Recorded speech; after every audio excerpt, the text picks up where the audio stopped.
Hello, Rick Miracle here again with a continuation of the video Freemasonry and Satanism number 61 part 9. That's a lot of hours. We left off on this book, the Blue Lodge Handbook of Freemasonry, 1962.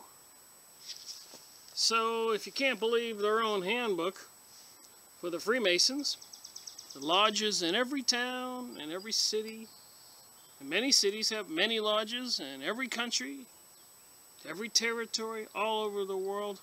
And apparently, as we learned in the last video, they get, for example, the Scottish Rite in England can warrant a lodge in Argentina. So they can open up a Scottish Rite. And then apparently you have to follow their bylaws, constitution, or as they call them, the obediencies. Interesting. So we went through the first two parts on the 3rd degree Master Mason. And the first part was the rituals where you swear on a Bible under threat of having yourself killed. In the 3rd degree, I think it was having your body cut in twain. I'm not sure if twain is cut in half or cut in 3 pieces. I might have made a mistake when I mentioned it several times. Thought about it later. As I usually do when I make mistakes. Later on I go, man, I made a mistake. So, anyways, and then the second part, after the ritual part, there was the Shakespeare type play thing with Mr. Hiram Abiff, the expert construction contractor, if you use the words of today, Master Mason. And they tried to kill him, some of the worker Masons, to get the word. And apparently the word, if they had it, they could go to other countries and get work as Master Masons and get Master Masons' wages, whatever that word was. Anyway, so then the 12 other Masons came forward and said there were actually 15 of them who plotted to try to get the word from Hiram Abiff. But 12 of them realized the error of their ways and decided not to do it, but the other 3 did. So King Solomon said to them that if you don't find the 3 villains, you will pay the penalty for the death of Hiram Abiff. They did find him. They did bring him in. And so the Master Mason candidate was finished with the second part of obtaining his 3rd degree. So then there's one more part, it seems like, a prayer and a story, which I will try to scoot through and be finished with the 3rd degree. And I think I've done a thorough job. If anybody wants to take the time and watch the first part of the last 8 and this one, they will see the actual words in the Blue Lodge Handbook, the details, and make of it what you will. But there's more coming in this video that might just clarify it even further. So anyways, one of the symbols is when you're in distress, you raise your hands. So if you're up before a judge and you want to let him know you're a Mason and you don't want to get convicted or something, or you want to get some help to get out of trouble, you go like this.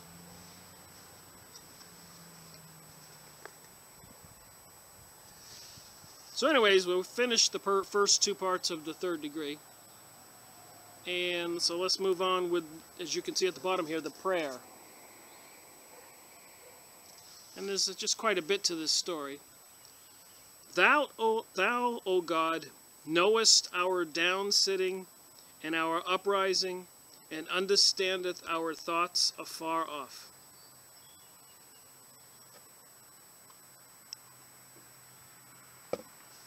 Shield and defend us from the evil intentions of our enemies, and support us under the trials and afflictions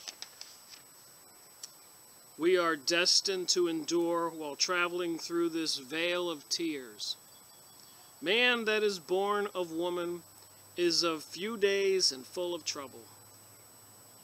He cometh forth as a flower and is cut down. He fleeth also as a shadow and continueth not. All right, seeing his days are determined, the number of his month are with thee. Thou hast appointed his bounds that he cannot pass. Turn him from that he may rest till he shall accomplish his day. For there is no hope of a tree if it be cut down, and that it will sprout again, and that tender branch will not cease. But man dieth and wasteth away. Yea, man giveth up the ghost where he is. As the waters fail from the sea, and as the flood decayeth and drieth up, so man layeth down, and riseth not up until the heavens shall be no more. Yet, O God, have compassion upon the children of thy creation, administer them comfort in time of trouble, and save them with an everlasting salvation. Amen.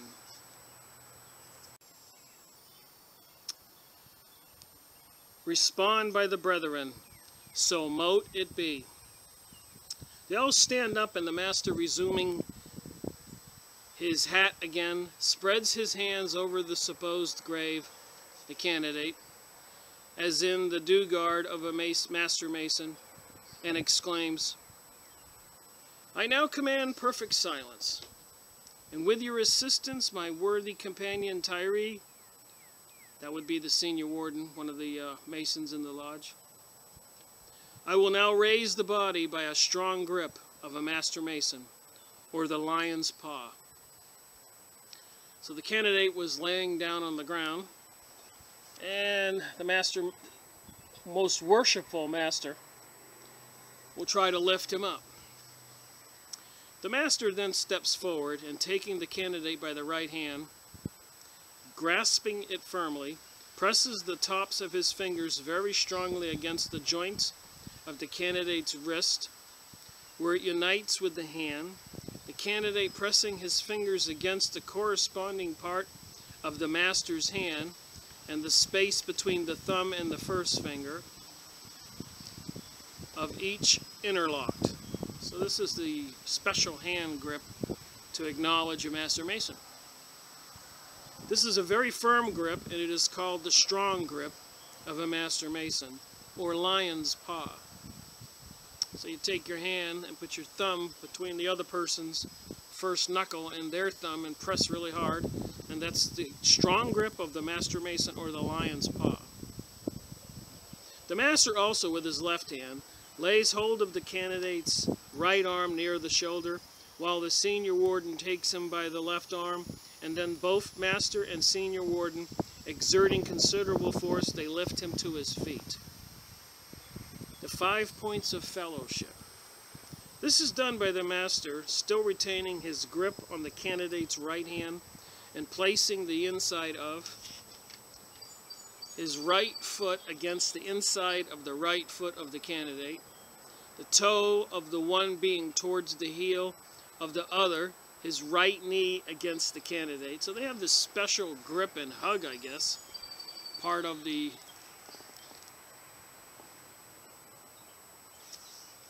recognition or code.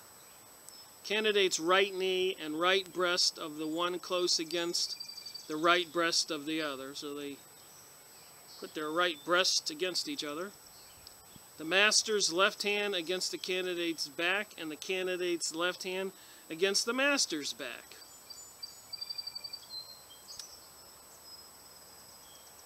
And the master's right cheek against the right cheek of the candidate, or the mouth of the one to the ear of the other, as in the annexed figure. The worshipful master then whispers into the ear the word Mahabone, at the same time instructing the candidate to whisper the same word into his ear, which he does. Mahabone. Whatever that means.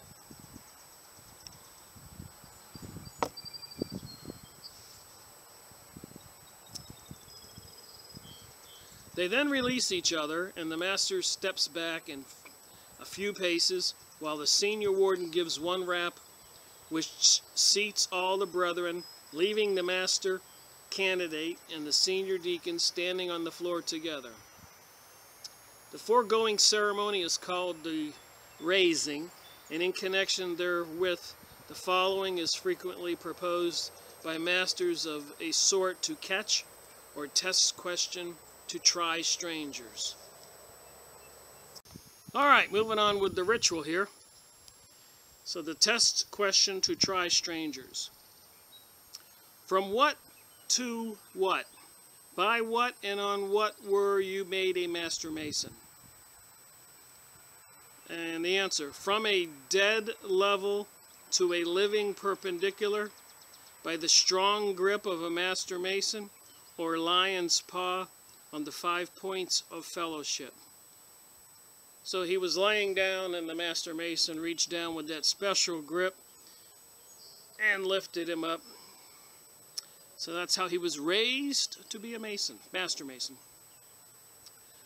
Worshipful Master says, my brother, you have now been raised by the strong grip of a Master Mason, or the lion's paw.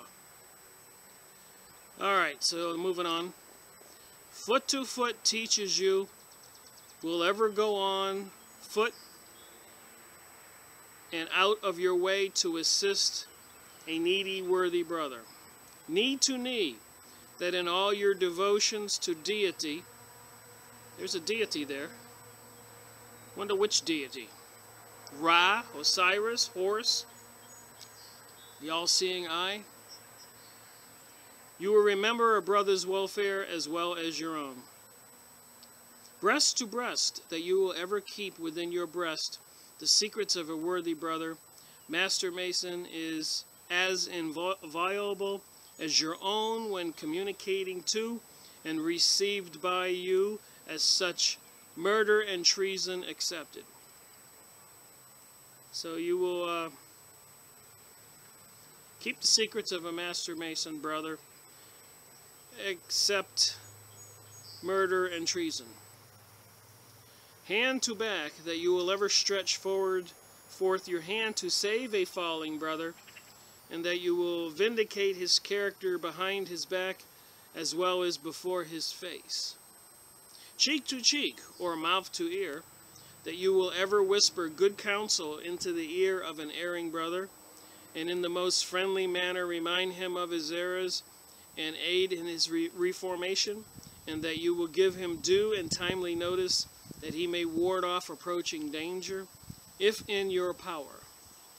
The word which I have just given you is the word adopted for the regulation of all Master Masons. Lodges, until further generations shall find out the right, and that word which you have solemnly sworn never to give in any other manner or form than that in which you have received it, and then only in low breath. And I'm not reading everything, I'm just moving on here. When I read it, I highlighted the things I thought were important. So this is the grand hailing sign, or sign of distress, on page 209.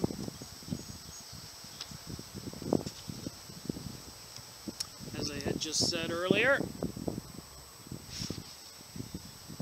Of a Master Mason, raising your hands up in this manner, he raises both hands perpendicularly above his head and letting them fall 3 times. He drops his hands as indicated. And is that sign which you have solemnly swore never to give unless a real distress, or in cases of the most imminent danger, in a regular constituted lodge of the Master Masons, or in a secure place for Masonic instruction. Should you be in distress, you will give this sign 3 times, Master Mason observing it will repair to your relief if there is greater probability of saving your life than losing his own, and should you see the sign given, your obligation will be the same. Okay, moving on. O Lord, my God, is there no help for the widow's son? That's Hiram Abiff, the one that was killed. These also have further allusion. Our ancient brethren raised the body of our Grand Master Hiram Abiff in token of horror and surprise at the mangled condition of the body, raising their hands above their heads, exclaimed, O Lord my God, is there no help for the widow's son? I will now further explain the grips pertaining to this degree. Take me as I take you. So they got an example of that hand grip degree.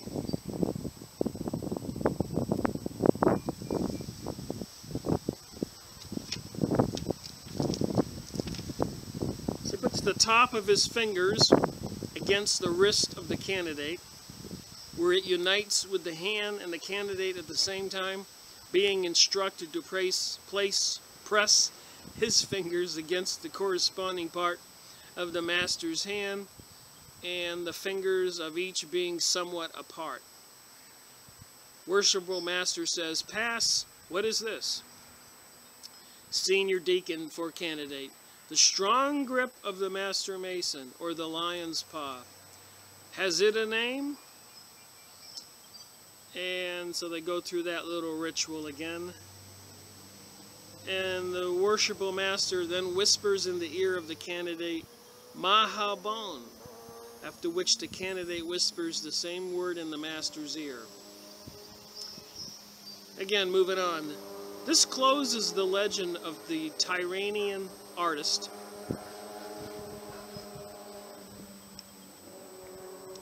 So when King Hiram, Solomon, wanted to build King Solomon's temple to the deity, which deity? He consulted or asked his neighbor king of Tyre, to help him, and he sent his artist, which today we would probably call him a construction contractor, Hiram Abiff, down to supervise the building of King Solomon's temple. And then, of course, the three ruffians killed him to try to get the word, and everything we learned in that little story that took 2 videos to get through. So this closes the legend of the Tyranian artist, or the dramatic part of the sublime degree of Master Mason, and comprises these ceremonies in which the brethren feel the deepest interest, in which they are most anxious to witness of all the degrees of Freemasonry. In many lodges in Chicago, the foregoing ceremonies are conducted with great exactness and imposing solemnity, the requested number of members of each lodge being thoroughly drilled so that each one can correctly perform his own part in the drama. This is especially the case in all lodges. So with great solemnity, very solemn way they do it. They take it very serious. So I suppose we all should take it very serious. And it certainly seems, from my study into the Masons, Freemasonry, that they are both maybe 3. They're a secret organization, they're a political cabal, and they have a particular unusual religion, which seems to be associated with occult, Kabbalah, alchemy, witchcraft, Rosicrucian, Zionism, the Vatican, Jesuits. They all seem to be in on the same thing. And they control organizations like the Council of Foreign Relations, Heritage Foundation, Bilderberger Group, Bohemian Grove, George Bush's Skull and Bones, and so many more. And altogether, maybe we could call this the Illuminati. Which is going to, and the Illuminati means to be illumined. The secret mystery schools. All right, the legend of Hiram Abiff, worshipful master to candidate. My brother, you have this evening represented one of the greatest men, if not the greatest man and Mason that ever lived, no less a man than our ancient Grand Master Hiram Abiff, who was slain just before completion of the temple. So they're saying this Hiram Abiff was greater than King Solomon, or his own king of Tyre? Seems so. His death being premeditated by 15 fellow crafts, who, seeing the temple about to be completed, and being desirous of receiving the secrets of the master mason, or the master's word, whereby they might travel in foreign countries, work and receive master's wages, entered into a horrid conspiracy to extort them from the Grand Master Hiram Abiff, or take his life. But reflecting with horror on the atrocity of the crime, 12 of them recanted, and the other 3 still, however, persisted in their murderous design. Our great Grand Master Hiram Abiff was slain at high 12, while the craft were called from labor to refreshment.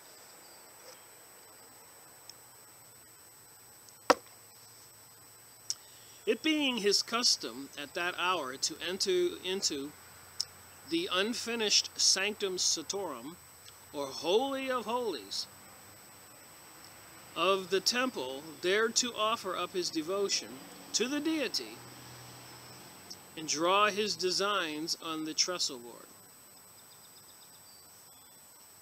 The 3 fellow crafts who persisted in their murderous design, knowing this to his usual practice, placed themselves at the south, west, and east gates of the inner court of the temple, and there awaited his return.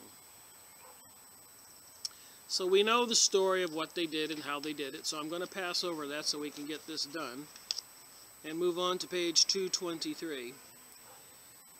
The body of our Grand Master Hiram Abiff was buried 3 times, first in the rubbish of the temple, second on the brow of the hill, west of Mount Moriah, and third and last time without the gates of the city, as near the unfinished Sanctum Sanctorum, or Holy of Holies, get this, as the Jewish law would permit.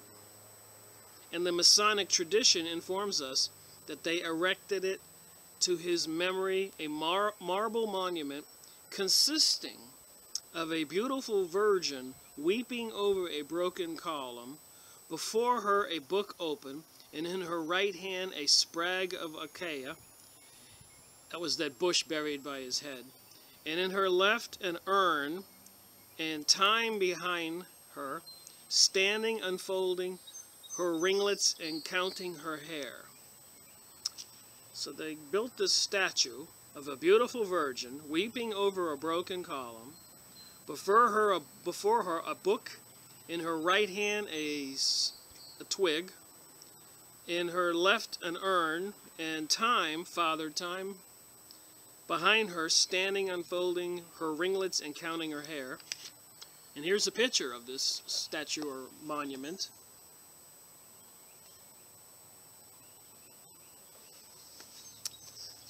There's mysteries. The beautiful virgin weeping over the broken column denotes the unfinished temple and the untimely death of our Grand Master Hiram Abiff.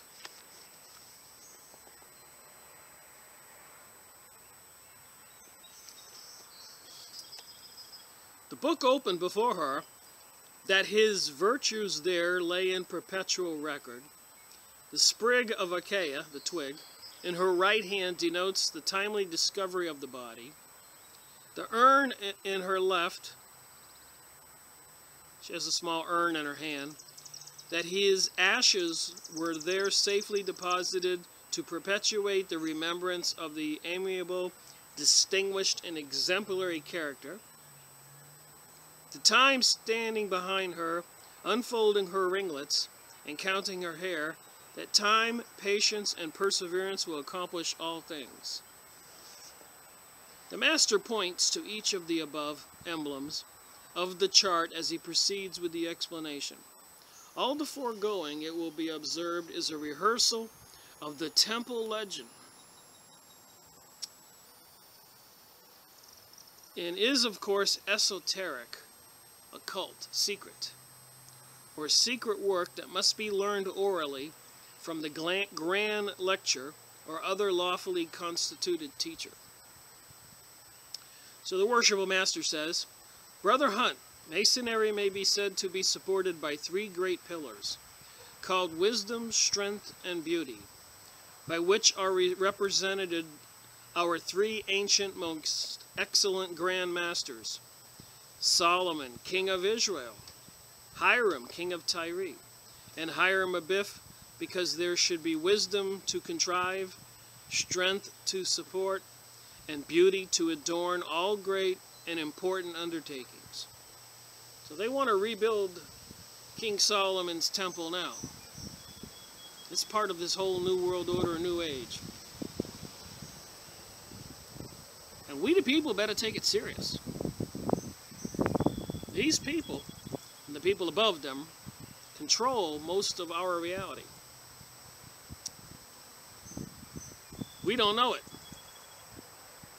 World War I, World War II, the war between the States and the USA, the French Revolution, the Russian Revolution, the death and mayhem planned by design for hundreds, thousands of years, from 1000 to 1300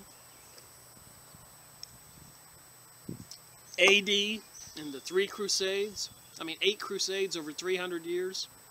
And every time the Vatican and the kings and all these elitists with their secret religions and goings-on slaughtered all those Arabs every single time. They split them open by the gut to make sure they didn't swallow any gold coins. And then when they managed to break the doors down to the castle, they would allow their troops to go in there and kill everybody and pillage and get everything they could as a reward, taking some women as slaves for wives. 300 years, 8 crusades. What's going on today in the Middle East, if not some kind of sick crusade? These pillars, you have already been informed, are represented by 3 principal officers of the lodge: the worshipful master, the senior and junior wardens.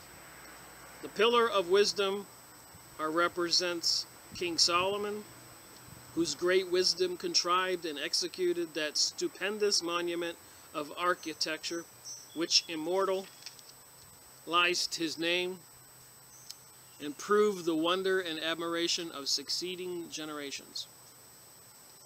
The pillar of beauty represents Hiram Abiff, by whose great skill in the arts and sciences and cunning workmanship the temple was beautiful and adorned. This magnificent, it's getting late in the day, structure was founded in the 4th year of the reign of King Solomon, on the 2nd day of the month Zid, being the 2nd month of the sacred year. It was located on Mount Moriah, near the place where Abraham was about to offer up his son Isaac, and where David met and appeased the destroying angel. Josephus informs us that although more than 7 years were occupied in building it, yet during the whole term it did not rain in the daytime, and that the workmen might not be obstructed in their labor. So did the deity above prevent the rain? God, their God? From sacred history, we also learned that there was not a sound of axe, hammer, or any tool of iron heard in the house while it was building. The temple at Jerusalem was supported by 1,453 columns, 2,906 pilasters, all hewn from the finest Parian marble.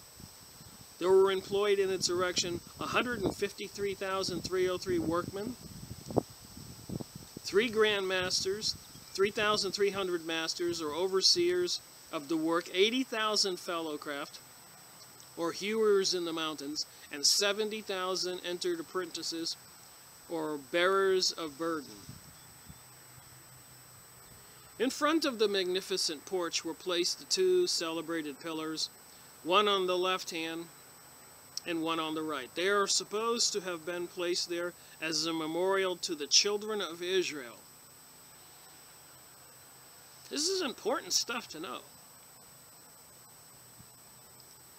Israel, the dot on the map, Zionism, is the destined place, according to these people, to rule the world. And in my opinion, so as much as I can see, their deity is Lucifer, the light bearer, called many other names: Ra, Osiris, and then the female Isis, and the old saying eye on the dollar bill, Horus, Baal, Moloch.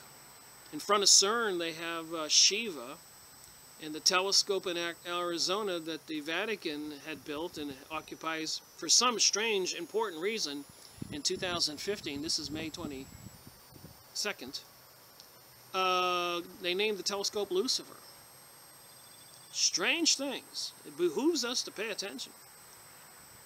So the children of Israel, so all these lodges all over the world, secretly behind the scenes, controlling the politics, the money, the goings-on, who gets what.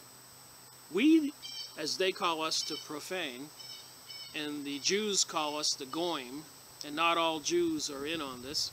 If you go on Zionism and images on the internet, you will see that many Jewish people have been trying to warn us, the Jewish people who stand by God, and not the reformed ones that, in my opinion, switched over to Lucifer, or as Aleister Crowley in his Book of the Law would say, do as thou wilt. And as we learned in some of this material of the Freemasons, they want freedom of conscience. They don't want to have a conscience. They can do whatever they want. Murder, pillage, theft, adultery, pedophilia, coveting, bearing false witness, worshiping more than one God, saying bad things about God or Jesus. If you haven't read that, you should see the books I have, binders that I collected years ago. I used to copy the press releases in the Jerusalem Post, their newspaper you can find online called the J-Post. And all the comments below, and they're so horrific. I don't want to say what they say about Jesus. And the people who that they think are fools, we Christians and other human beings. They laugh because we worship Jesus and that we buy toys for our kids from their factories. They have a morbid way of thinking, many of these evil people, about the rest of us. Cattle, they call us. Profane. Useless food eaters. King Solomon, let's see here, the pillar, where did I leave off? They are supposed to have been placed there as a memorial to the children of Israel of the happy deliverance of their forefathers from the Egyptian bondage. And isn't it odd now that the secret mystery schools and all their symbolism is from the Egyptian hieroglyphics, similar on all the pyramids and other buildings and tablets? And they tell us that some Anunnaki aliens are coming back, and there's a lot of that in the news these days. And they got Jade Helm going on, where they're dispersing troops and tanks and equipment all over the U.S. right now. Insane, look it up. And apparently over in Europe and other places, somebody's gearing up for something like a World War III or an Armageddon type thing. Comet going to hit Earth, a world plague, something they will cause or fake. Alright, so they put the columns up for the memorial, the children of Israel and the happy deliverance of their forefathers from the Egyptian bondage, and in commemoration of the miraculous pillars of fire and cloud. The pillar of the fire gave light to the Israelites and facilitated their march, and the cloud proved darkness to Pharaoh, and his host and retarded their pursuit. King Solomon therefore ordered these pillars to be placed at the entrance of the temple as the most conspicuous part, that the children of Israel might have the happy event continually before their eyes in going to and returning from divine worship. The Lodge of Entered Apprentices was anciently composed of 7, namely, Master Mason, apprentices. They usually met on the ground floor of King Solomon's temple. The Lodge of the Fellowcrafts were composed of 5, namely, Master Masons and 3 Fellowcraft, and they usually met in the middle chamber. They got these pictures here.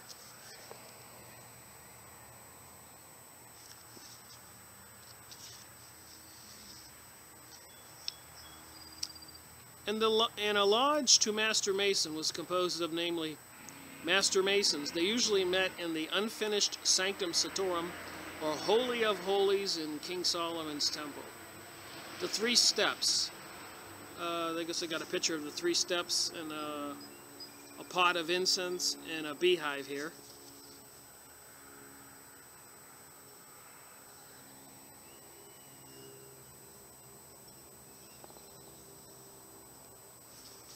So I'll read what they mean. 3 steps, usually delineated upon the master's carpet, are the emblematic of the 3 principal stages of human life: youth, manhood, and age. They also allude to the first 3 degrees in Freemasonry: entered apprentice, fellowcraft, and master mason. As master masons, we may enjoy the life reflection consequent on a well-spent life and die the hope of a glorious immortality.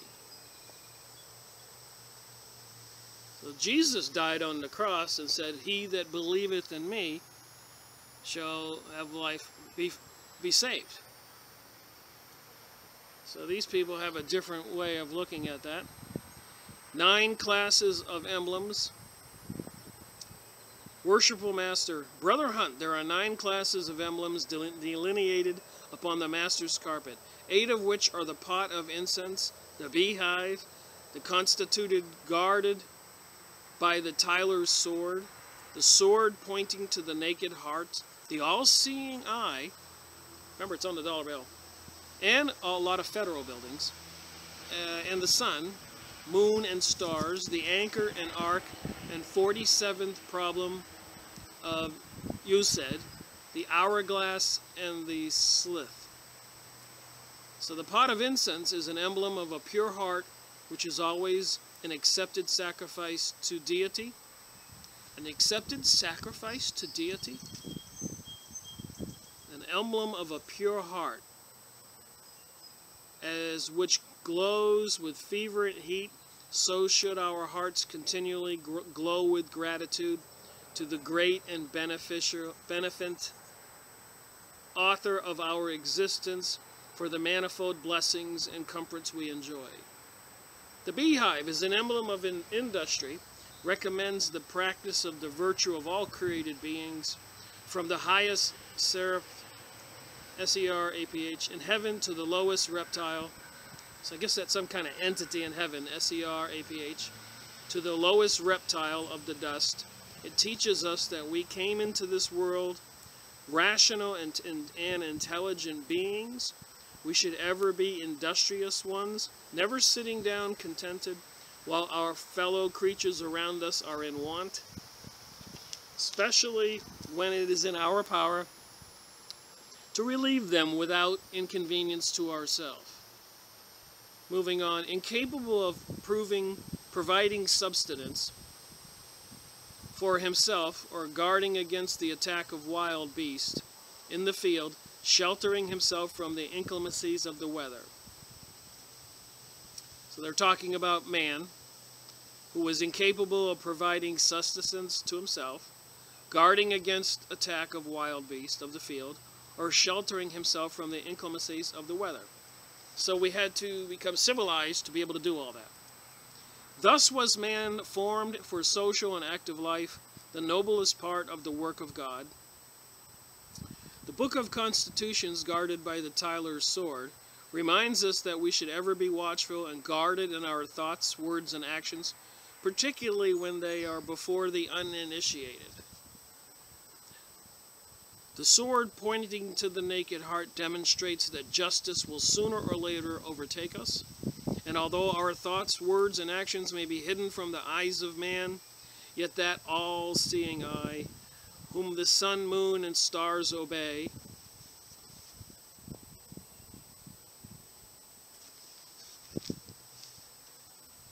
and under whose watchful care even comets perform their stupendous revolutions, pervades the inmost recesses of the human heart and reward us according to our merits. The anchor and the ark are emblems of a well-grounded hope and a well-spent life. They are emblematic of that divine ark which safely wafts us over this tempestuous sea of troubles, and that anchor which shall safely moor us into a peaceful harbor. The 47th problem of Used. This was an invention of our ancient friend and brother, the great Pythagoras, who in his travels through Asia, Africa, and Europe was initiated into the several orders of priesthood and is said to have been raised to the sublime degree of Master Mason. So this is part of the Pythagoras mathematics here, that little thing right there.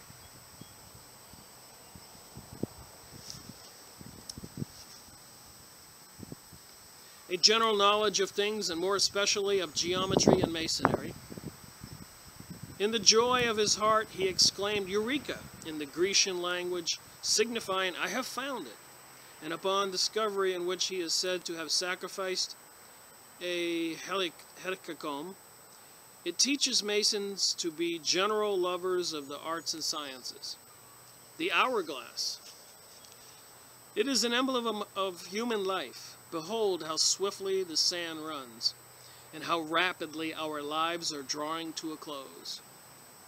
How they pass away with almost imperceptibility. And yet, to our surprise, in the short space of an hour, they are all exhausted. Thou thus waste man. The scythe, however you call this, sickle? Sickle? I call it a sickle, like a scythe.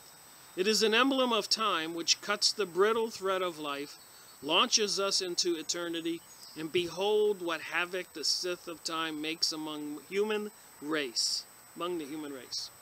If perchance we escape the numerous evils incident to childhood and youth, and with health and vigor arrive to years of manhood, yet withal we must soon be cut down by the all-devouring sickle of time and be gathered into the land where our fathers have gone before.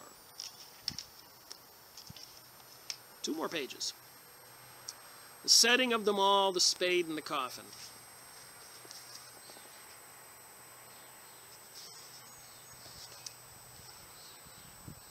Alright, the spade which dug his most ere long dig our graves, the coffin which received his most era long receive our remains.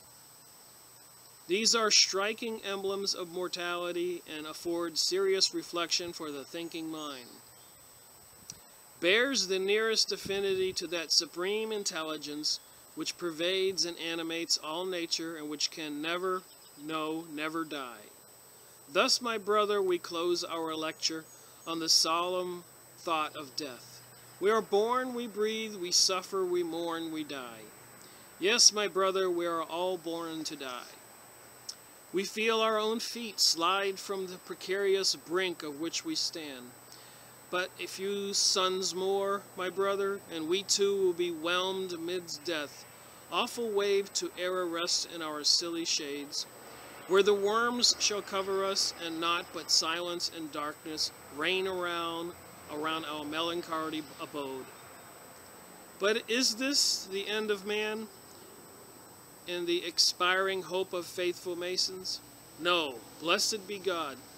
But true to our principles, we pause not at our first or second step, but press forward for the greater light, as the last embers of mortal life are yet feebly glimmering in the sockets of existence.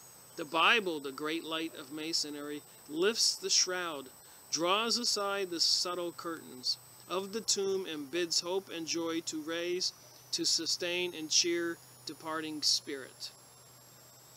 This, my brother, concludes the sublime degree of Master Mason. Nothing more remains but to deliver you from the charge which has been given to all Master Masons in every regular and well-governed lodge from time immemorial. Charge to the candidate. Brother, your zeal for our institution, the progress you have made in our mysteries, and your steady conformity to our useful regulations have pointed you out as a proper object of this particular mark of our favor. Duty and honor now alike bind you to be faithful to every trust.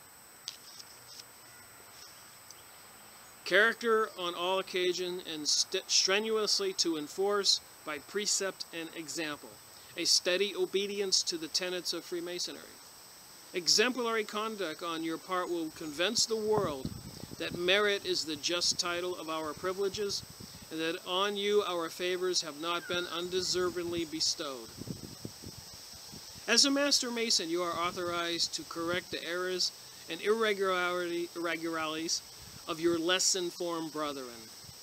To preserve the unsullied reputation of the fraternity ought to be your constant care, and therefore becomes your province to caution the inexperienced against a breach of fidelity. To your inferiors in rank or office, you are to recommend obedience and submission. Our ancient landmarks you are to carefully to preserve. Let no motive, therefore, make you swerve from your duty, violate your vows, betray your trust, but be true and faithful, and imitate the example of the celebrated artist whom you have this evening represented. You will now step to the Secretary's desk and sign the Constitution and become a member of our lodge entitled to all its rights and benefits, when the Grand Warden of Heaven shall call for us. Like I said, I'm not reading everything. There's things I thought I would point out. Let us imitate in all his varied perfection, who when assailed by the hands of the murderous craftsman, maintained his integrity even unto his death, and sealed it with his vital blood. So may virtue, by its ever-blooming loveliness, designate us as a free and accepted Masons. Got these little blue signs in Maine and other states when you drive down the highway, about the size of a dinner plate, that says Ancient and Accepted Masonry. What's that all about? Something more to this Masonry thing than people know. Who owns what? Who's controlling things? With the trowels spread liberty, with the cement of brotherly love, circumscribed by the compass, let us ponder well our words and actions.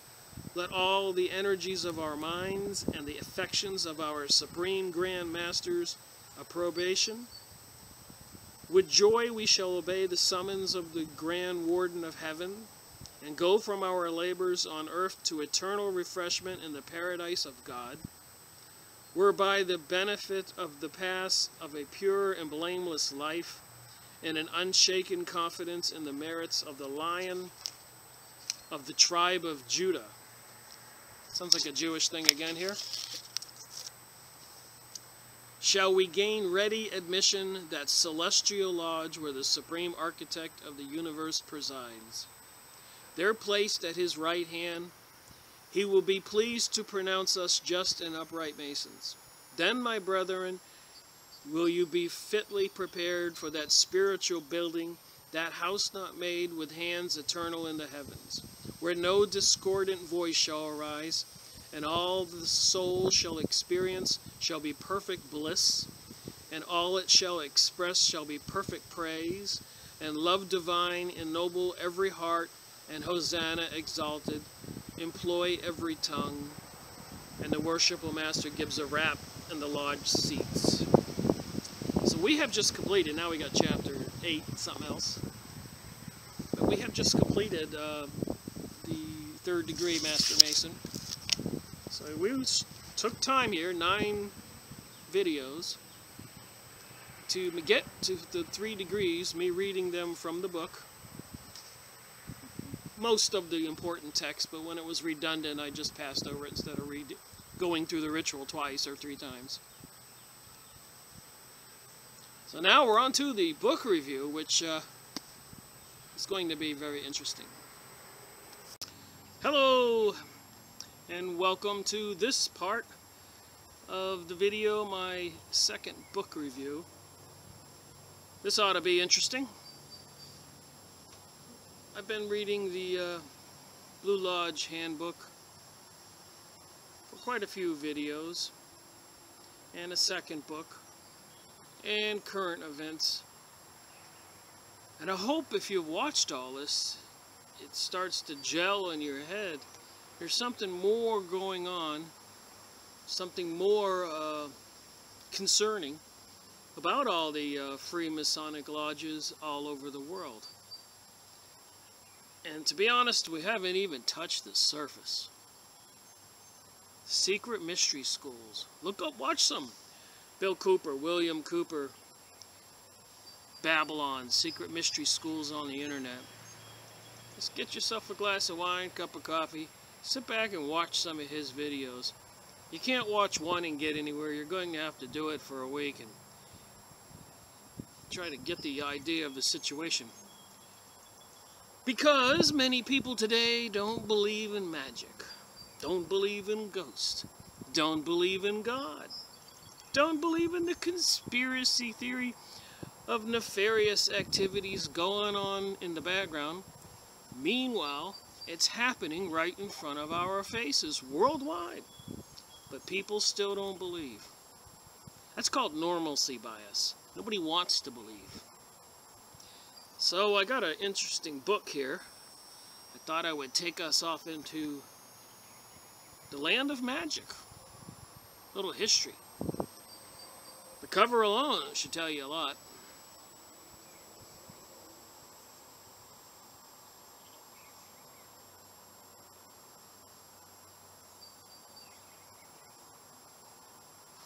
The symbolism. Wow. The Rosicrucian Enlightenment. What is enlightenment if not illumination? And from illumination we get Illuminati. And the initiates who join the lodge get there to learn the secrets. They get initiated and they get illumined. They get educated into the secrets that the profane, the public, doesn't know. And they are told and they think that they're better than the public. When in reality, the lower level people don't learn anything. Francis Yates, famous author. Oh, what's it say in the back of the book? Rosicrucianism is a phrase in European culture intermediate between the Renaissance and the Scientific Revolution. The Renaissance and the Scientific Revolution. In the history of thought, it represents a stage in which the Hermetic Kabbalist tradition received an influx of another Hermetic tradition, that of alchemy.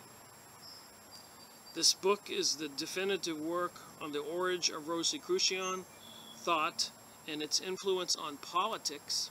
There you go. And great thinkers in the 17th century Europe.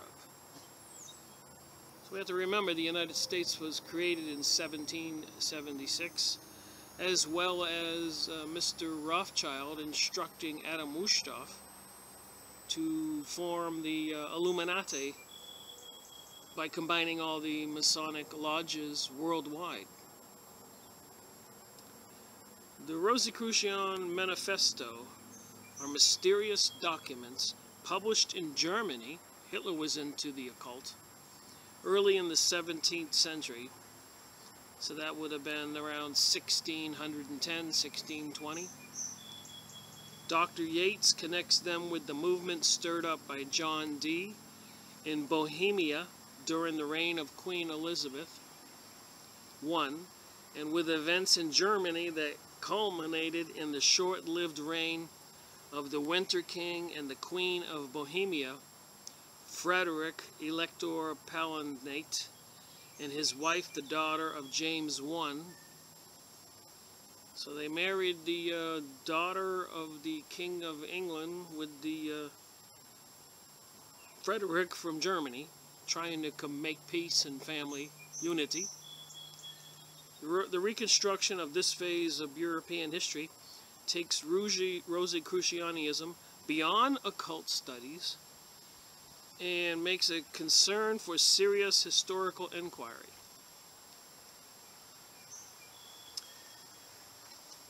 So as I'm reading, I'll try to show the connections without dragging it out too long. But I did read chapter 6. I read this book years ago. But before then, I didn't know I was going to be making videos. And I didn't highlight, so I have to go back and reread my own books. And as you can see, I've highlighted a lot of stuff. Chapter 9. Francis Bacon's Under the Shadow of Jehovah's Wings. Jehovah. Reminds me of the Jehovah's Witnesses, which we will explore that issue, and it's the bomb. It's connected to the Illuminati. Crazy world. Alright, moving on. The great Rosicrucian figure, Führer, seemed to arouse little or no public attention in Britain. No floods of pamphlets addressed to the R.C. brothers poured from the printing presses, as in Germany from 1614 to 1620. No invisibles put up place cards, arousing frantic interest, and storms of abuse as in Paris of the 1620s. The trumpet sounds of the Fama, announcing a new era and vast new advances in knowledge, impending for mankind, seem to have been muffled in these islands. Wow, today we're talking about the New Age and the New World Order, and back here in the early 1600s, a new era and vast new advances in knowledge, impending for mankind, seem to have been muffled on these islands. History repeats itself. Nothing ever changes. What's going on behind the scenes, and is it good for we the people? These were the manifestos concerning the advancements of learning issued by Francis Bacon. If men would give their minds to research and experiment, particularly in natural philosophy, which Bacon finds deplorably deficient, such improved knowledge of nature could and should be used for the relief of man's estate, the betterment of his position in this world. Bacon demands that there should be a fraternity or brotherhood in learning. Well, we heard about the Arab Brotherhood, and the Freemasons, when they get initiated, swear under threat of death to not divulge the secrets, and to help their brothers whenever they are in distress, as we have been learning in these books that I've been going over. Surely a nature createth brotherhood in families, and arts mechanical contract brotherhoods in communities, and the anointment of God superindueth a brotherhood in kings and bishops. So in learning there cannot be but a fraternity in learning, and illumination, there we go, Illuminati, relating to that paternity which is attributed to God, who is called the Father of illumination or light. Bacon here thinks of learning as illumination, light descending from the Father of lights. Well, Lucifer is known as the light bearer. And if you look up the Vatican and a picture of Lucifer in the basement vaults, and you read the Masonic material where they talk about Satan and Lucifer, I'm just saying, a person can go one of two ways. The pagan, New Age, occultic Lucifer worship, which seems to be the new one world religion they're going to try to force on the world, microchipping everybody. And they're trying to destroy Christianity, Jesus. So I guess it's a choice people have to make. The gay agenda, adultery, murdering people to get their stuff, deceiving propaganda, spying on everybody, deceiving everybody, slaughter in the movies and TV shows and decadent activities. That's one path. Or the 10 Commandments that say do not murder, do not steal, do not do adultery, do not covet, do not bear false witness, only have one God. Don't take the Lord's name in vain. Obey the Sabbath. Honor your mother and father. Don't worship any idols. 10 Commandments. One choice or another choice, so it seems. 9 years later in Germany, the Rosicrucian Fama was to present the brothers R.C. Rosicrucian. Remember the Georgia USA Guidestones, which dictate that they want a world population of 500 million and maintained at that level, is also signed with a little plaque that's R.C. Christian. So it seems like it's a Rosicrucian installation, which is another Masonic fraternity. So we start to learn these words as I move along. It's like I learned those words that when the Scottish Rite of England approves a new lodge in Argentina, it's called warranting the lodge, and the other people have to abide by the obediences of the Constitution of the lodge that issued the warrant to approve the new lodge. So they do expand all over the world. They have expanded, and they control a lot of the political and religious cabals. The political cabals, the people in cahoots, conspiracy, deceiving, cheating, gaining financial wealth. Even the religious fraternities, cabals, cheating, deceiving, gaining huge financial wealth. And we, the profane, the ignorant, the cattle, the goyim, they call us, are none the wiser. We don't know about this. Hence my videos. So it says here on page 119, 9 years later in Germany, the Rosicrucian Fama was to present the brothers R.C. as a fraternity of Illuminati. That's what it says here. As a band of learned men joined together in brotherly love. It was to urge that learned magicians and Kabbalists, Madonna's into the Kabbalah, many of the Hollywood crowd are into the Kabbalah, the occult, magic, meditation, speaking to spirits, all that stuff. Witchcraft. Church of Satan is the growest fasting church in the world, they say. Coming from the California coast. What's that city? Alright, San Francisco.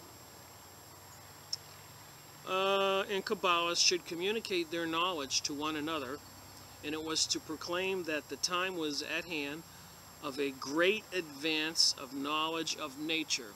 Magic, witchcraft, knowledge of nature. Things like hocus pocus, abracadabra, those are simple cartoon type of explanations. But the rituals on the Super Bowl halftime shows with Kate Perry this year, we're riding the bull with the glowing eyes, the horse in front of the Colorado airport up on its hind legs with the glowing eyes, Madonna doing the satanic football ritual with the horns and looking like the devil, Lady Gaga doing the London Olympics satanic ritual, Britney Spears, Beyonce. Go watch the Super Bowl halftime shows. Even on the YouTube you can see some of these songs played backwards. There's something more to this spiritual realm than most people know. They play games with us. Mind control. And I just read in one book, this is going to blow anybody away who looks it up and finds out, But I was at a meeting the other day for my business license. I have to continue in education. And the speaker kept doing this. And in Fritz Springmeier's book, Bloodlines of the Illuminati, I learned that the people who have joined the satanic cult get hypnotized when they see that. I kept watching him do it.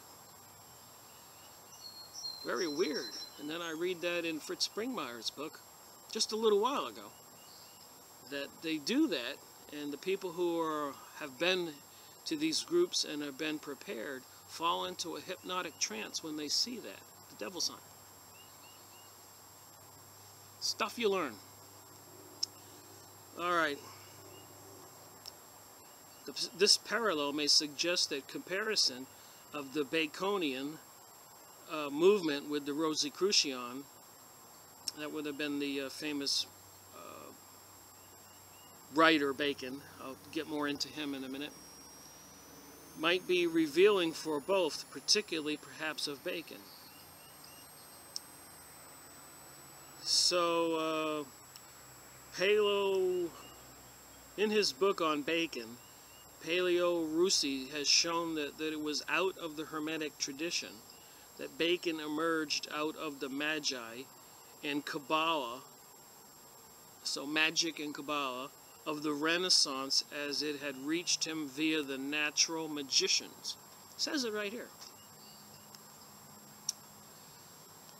This stuff is going on all around us. And then they got the CERN, the accelerator, collider going on right now. They're doing things that are freaking a lot of people out. The potential things that it could do. Open portals, cause nuclear explosion, vast magnetic waves that could drop planes, which they say happened not too long ago. And then the HAARP systems, H-A-A-R-P, microwave transmitters installed all over the world. Why would they do that? Do you know what the Philadelphia experiment is? The Montauk Project? They were opening up portals on Montauk, so they say, into time. They were afraid to go through the portal themselves because they couldn't come back. They're that new into this kind of science. So they were shoving kids into it, knowing they would never return. So they say in the books I read. Philadelphia experiment, they put the microwave transmitters all over the ship, turned it on, brrr, all that magnetic fields, and the ship disappeared and reappeared miles down the waterway with human bodies half in and half out of the bulkhead. So there's something to this magnetic field thing. I guess it can open up time portals. We're talking about magic here. Rosicrucian, Blue Lodge Handbook, swearing under threat of death. Black Hawk projects all over the world. Politicians making legislation without consulting the citizens and saying that nobody can read anything till after it's passed. Even the Jade Helm program going on right now. Any of the senators or representatives who want to know what's in the bill have to go to a secret security clearance class, and then are only allowed to look at it and take no notes. What's up with that? So this parallel may suggest a comparison of the Baconian movement with the Rosicrucian movement might be revealing for both and perhaps for Bacon. Okay, so magic and Kabbalah of the Renaissance, and it has reached him via the natural magicians. His great insuration of science, Bacon, was directed towards a return of the state of Adam before the fall. So we're talking about Adam and Eve here.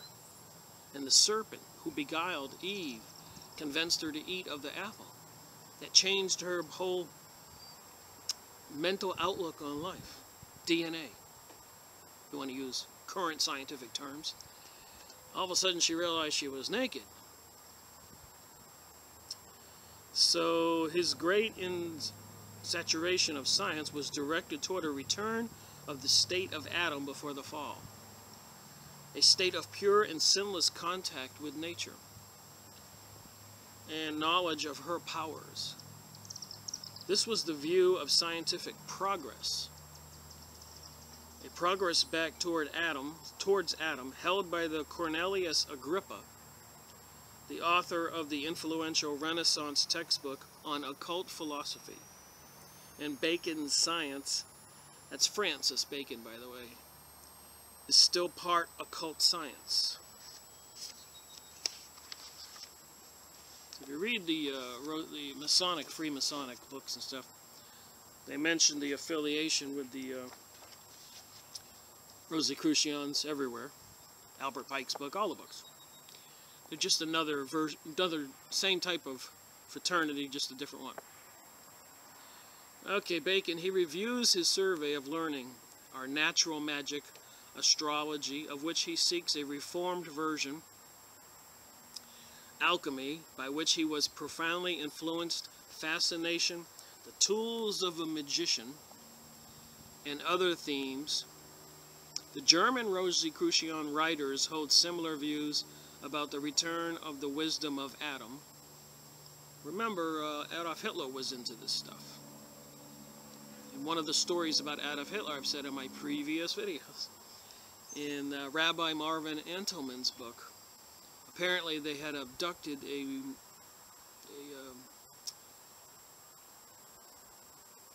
a man on the streets of Munich, Germany, a gypsy, took him into the temple, sacrificed him during a satanic ritual, while a young lady laid on an adjoining stone to be impregnated by the spirit that would appear as a result of sacrificing the young abducted gypsy man.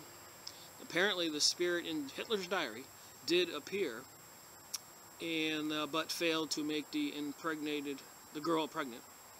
Remember, Hitler was trying to get the super race. There's more here going on, and they're still doing the cloning. It's in the news, and all this craziness going on behind the scenes that nobody is regulating or controlling, but the secret people behind the scenes, the cabals, the Lucifer worshippers, the Rothschilds, Rockefellers, Morgans, Chases, Zionism, Jesuits. You don't think so? The Vatican, with their telescope in Arizona, called Lucifer. Look it up.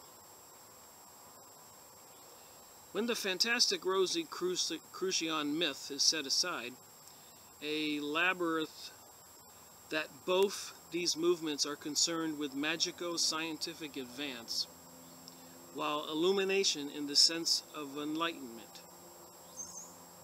Nevertheless, though one can see both these movements as belonging naturally to the same times, both ultimately products of the Renaissance Hermetic Kabbalist tradition. I'm just reading my highlighted pages here. There's all stuff I'm jumping over. He warns particularly against Paracelsus, probably saying that wrong, who, as we have seen, was a prophet of the German Rosicrucian movement. A prophet now. Where do you get the information from? The spirit world while meditating? Using the Kundalini, going into a meditative state and getting the rising energy to go up from your chakra systems as they teach in the New Age, going up through the silver cord and seeing the other world and communicating with beings. These people can do all this, and they keep it from the rest of us, but then they have stones where U.S. Georgia Guidestones, and other indications like sky spraying and economy destruction, economic, and seemingly the pending, looming World War III, that they want to kill off a good portion of the human race. All this stuff should concern us. Anyways, he had decided that the ancient opinion that man was a microcosm, an abstract model of the world that had been fantastically strained by Paracelsus and the alchemist, this attacks the microcosm, macrocosm philosophy, as above, so below. And if you look at the 13th card of the tarot card deck, the devil is pointing up and the other hand's pointing below. If you look on the internet of pictures of the devil, they got a picture of him pointing up. and pointing below. And if you look up the George Washington statue in Washington, D.C., sitting in a chair, half naked with a robe across him, he's pointing up and pointing below. And he was a leader of the Freemasons, George Washington. Almost as a god in all their documentation and pictures. This attacks the microcosm-macrocosm philosophy, so basic for Flood and the Rosicrucian theories of world harmony. Bacon's depreciation of secrecy in scientific matters, his attack on the long tradition of the alchemist for concealing their processes in incomprehensible symbols. Like I said, it's all symbolism. So when Madonna was doing her satanic ritual, which you can go look up during the football halftime show, and if you pay attention, then you remember the Indiana Jones and the Shiva dances and those rituals, you will get the spooky feeling that this is not right or normal or good for us. Look up the Bohemian Grove and Alex Jones videos where they toss a baby into the burning fire, called the cremation of care. And our leaders of our world dressed in long robes while they ship in homosexuals. Satanic rituals. Alright, in exchange of knowledge between learned men, they are themselves couched in mystifications, such as the story of the cave in which Rosicrucian's body was found, and which was full of geometric symbols. One geometric symbol I see a lot is the circle, two circles, one circle within another, a little bit apart, and a star in the middle. And you're going to see it everywhere. It's the satanic circle they draw in the ground that witches do. It's also the freedom medal that Obama gave Clinton and Bill Clinton and Oprah. They called it the Freedom Medal. It's the two circles and the star in the center, the witch's circle. So you don't think our government is controlled by witchcraft folks called the Illuminati? High-practiced Masons, initiates, Zionism, Jesuits, Rosicrucian, witchcraft, occult. Crazy, you think? This atmosphere is the opposite of that in which the Baconian manifestos move. It is precisely his abandonment of magico-mystical mystification technique which makes Bacon's writings sound modern. I noticed on these videos, this is up to number 9, and I got many thumbs up and a lot of views, but I got 1 or 2 thumbs down too. And so there have to be people who see my videos who do not approve or like the fact that I am reading from books and showing people this knowledge. Thus, the Baconian philosophy had begun to appear several years before the first Rosicrucian manifesto. Its major statement was published in the year of destiny, the year of the brief reign of the in Bohemia of the Winter King and Queen. The Latin translation of the advancement appeared at the time of the Rosicrucian scare in Paris. Rosicrucian scare in Paris. Both Frederick and Elizabeth were readers interested in intellectual movements. Frederick of Germany and Elizabeth of England were 2 young people who were married to try to reunite those 2 nations to suppress war and conflict. They did that all the time back then. Married different princes and queens and all that. Anyways, moving on. That they had books, so when they were married, they had books from England with them is proved by the fact that they took a copy of Raleigh's History of the World with them to Prague, where it fell into the hands of the conquerors, but eventually found its way back to London in the British Museum. Alright, Mayer transmitted works by early English alchemic writers to the German alchemic movement, alchemy, and he may well have been also carried books on Bacon to Germany. Alchemy was when you mix two chemicals and create a result called magic, or now it's a lot of explained science, but back then it was a little bit more like magic. Alright, Mayer was deeply interested in philosophical interpretation of mythical, and that side of Bacon's thought expressed his philosophical interpretation of myth and the wisdom of the ancients. Here we go with ancients. And remember, after 9/11, when Bush invaded Iraq, the first thing that the powers that be did would beeline it to the museums in Iraq and get all those artifacts. Why? What are they looking for? May well have had a fascination for Mayer and his school, that his alchemic philosophy was hidden in the ancient myths was a basic tenet for Mayer, and Bacon too had sought for his own natural philosophy and mythology. So they're looking to the past and mythology and all these pyramids and Mayan sites for the secrets of the history of the ancients. And they do not want to share that with people, citizens of the world, and apparently if you find out something you're not supposed to know, you're probably going to wind up, which many have. I've gone over that in my videos. How many banksters from J.P. Morgan have died, scientists that have died that I've done in the videos, generals and colonels and leaders of the military that have been let loose from their jobs by Obama, with who put in charge? Whistleblowers who have died in the Clinton administration, Bush administration, all of them, presidents who were assassinated, Central South America. They're serious about this New World Order. I would have included an interest in the great philosopher of Jacobean age, Francis Bacon. There are, however, as already mentioned, obviously basic differences between Baconism and German Rosicrucianism. The latter is more profoundly hermetic, more deeply magical than Bacon's more sobering seeming outlook. Go look up Rosicrucian images on the internet. Just ponder them, and look up hermetic images. Just look at them. You'll see the similarities. Witchcraft images, look at them. Occult images, look at them.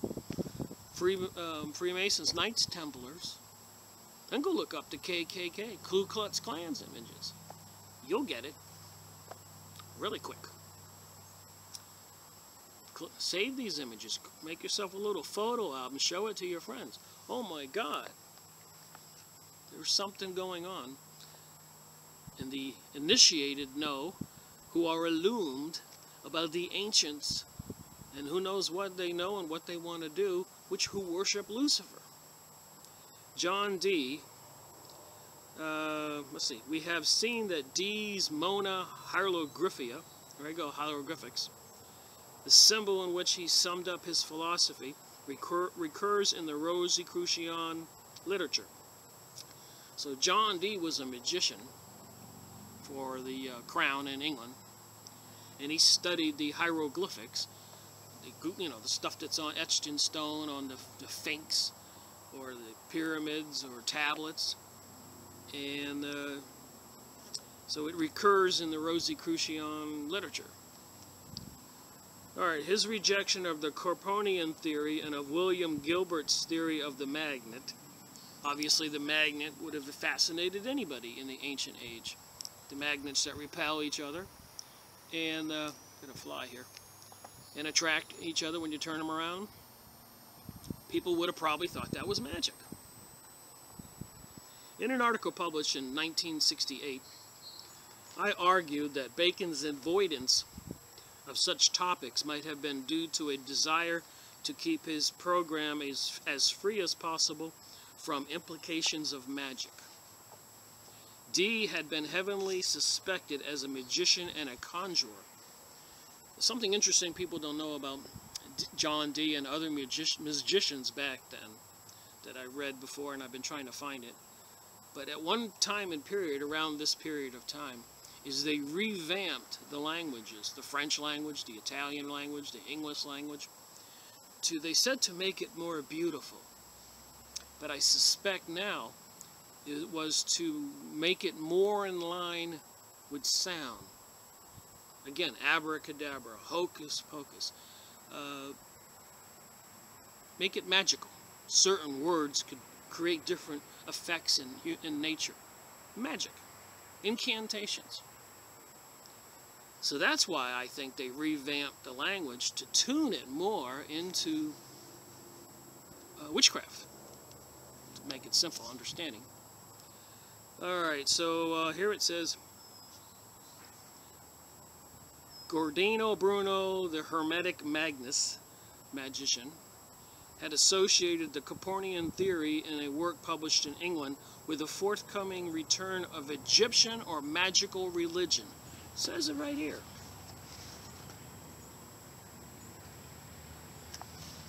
I'm doing all this research and I'm concluding things, and then I read books further on and it's already documented. Forthcoming return of Egyptian or magical religion. Why do you think Madonna did that satanic dance? Katy Perry in the last Super Bowl 2014. Beyonce, Lady Gaga in the Olympics.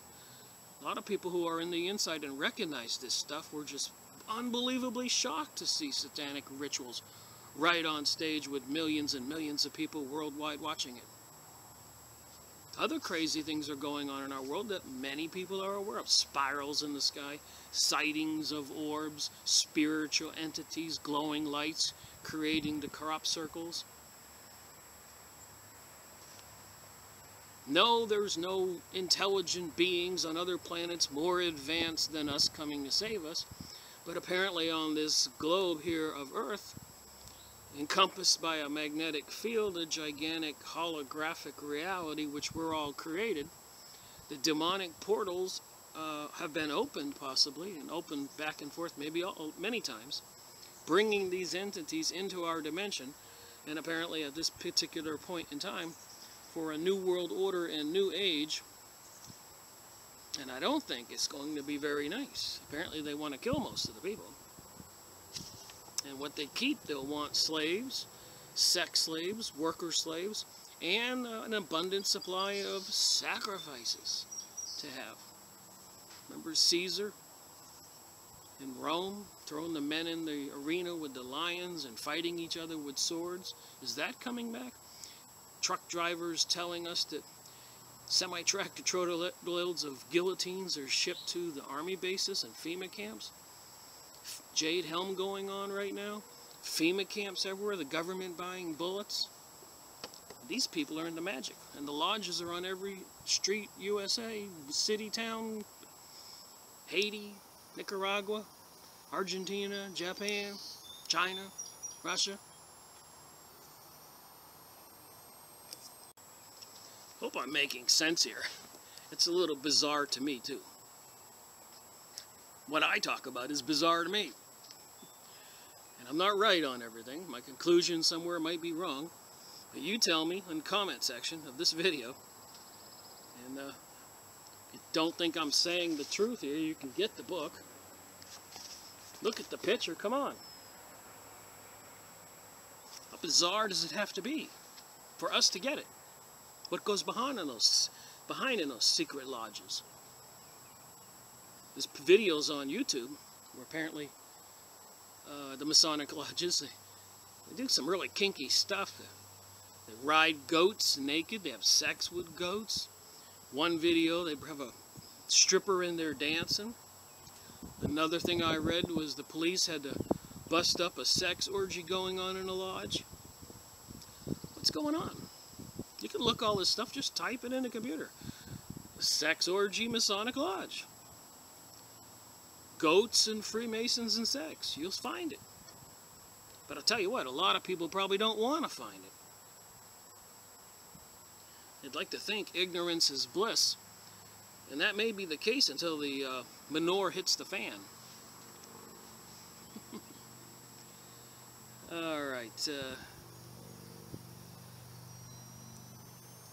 Bacon may have been evading what seemed to him dangerous subjects in order to protect his program from witch hunters, see? And from the cry of sorcery, see? James did not understand or appreciate Bacon's great plan. When he was sent the Novum Organum in 1620, he was heard to remark that this work was like a piece of God which passeth all understanding. It has never, I think, been suggested that James' doubtful attitude towards Bacon, science might be connected with his very deep interest in and dread of magic and witchcraft. It's a book on Rosicrucianism. I've had people comment me in this section of my videos. Don't connect the Rosicrucians with the Masonic lodges. They got nothing to do with it. Yeah, you think? No. They do have everything to do with it. I think the Rosicrucian headquarters is in California. Duh. The leading Church of Satan is located in California. All of Hollywood and the crowd and all those people are into the occult. Meditation, yoga, getting the Kundalini to rise up, communicate. Who was it? Star Trek's creator? In a book published. Got a lot of the storylines for Star Trek in the meditative state. And now if you go watch the old Star Trek shows, you can see the magic or the Satanism or the spiritualism in the shows. A lot of people being possessed by other beings, popping in and out of existence. Interesting. All right. In his Demonology, 1597, James advocated, this would be the king of England, the death penalty for all witches, though he urged care in the examination of cases. The subject was for him a most serious one, a branch of theology. Obviously, James was not the right person to examine the always rather difficult problem when the Renaissance Magicia and Kabbalah were valuable movements leading to science. King James Version of the Bible come to mind. When they verged on sorcery, so they're saying here, it was a rather difficult problem when the Renaissance Magi and Kabbalah were valuable movements leading to science. When they verged on sorcery, the problem of defining the difference between good magic and bad magic, which I might make a point right here, right now. You know, I can use a pendulum. I could teach psychic classes. Everybody is a spiritual being in a bioelectrical body. Any questions? You got a billion cells in you have an electrical voltage, and if you don't eat and drink water, your cells don't get fed. The DNA is like a very complex computer CD or a software program that does everything from your hair to your fingernails. It's an amazing creation. And even the scientists of today say it's a creation. But without the spirit in you, you would just plop over and die. You wouldn't have the batteries for the laptop. You wouldn't have the plug in the electric wall for your computer. The spirit is the energy that keeps your body functioning. So being able to use a pendulum like I can do and find water and other things, and anybody can, or me hearing, people hearing words or whispers in the ear, seeing apparitions like Nikola Tesla, Jesus casting out possessed people a dozen times, the church having exorcists to cast out spirits of possessed people. There's nothing new. There's nothing actually unusual about it. We are spiritual beings in a biological body. These other spirits that weren't given a body by God probably are jealous or evil, and they have every intent of trying to destroy or take over. And apparently with the cloning, some stuff I read, it's easier or better for them to take over an existing body by somebody than entering into a clone. But you wonder, you take people like the presidents we've had in the past, and maybe the current one, you know, and I use the pendulum, and I think I can discover things other people probably can't. But are these people possessed? And which of them are just acknowledged and eagerly to be evil, satanic, and hate everybody else? I'm not going to name names, but don't go hunting with them. You might get shot. And don't work for the Clintons, or you might die earlier. Seems like a lot of people working for them. Well, a lot of people working for a lot of the SEAL Team 6, who apparently killed Osama bin Laden. Where are they today? Just saying. These people who run the show behind the scenes, operating Jade Helm right now, and in the news last week, buying up millions of more bullets. FEMA camps getting, Walmart shutting down, and military vehicles in the parking lot. Military hardware being seen in fields in vast numbers right now. What do they got planned for us? If you read the Bible, it's not going to be a good answer. In the end times, they want to persecute the Christians. All right. So he was not interested. Bacon was concerned. Obviously, James was not the right person to examine the always difficult problem. That would be King James of England. When the Renaissance, Magi, and Kabbalah were valuable movements leading to science, when they were verged on sorcery, the problem of defining the difference between good magic and bad magic, James was not interested in science and would react with fear to any sort of magic. I guess my whole point in a minute ago is just because you can use a pendulum or learn about psychic research, and not all of us would use it for evil.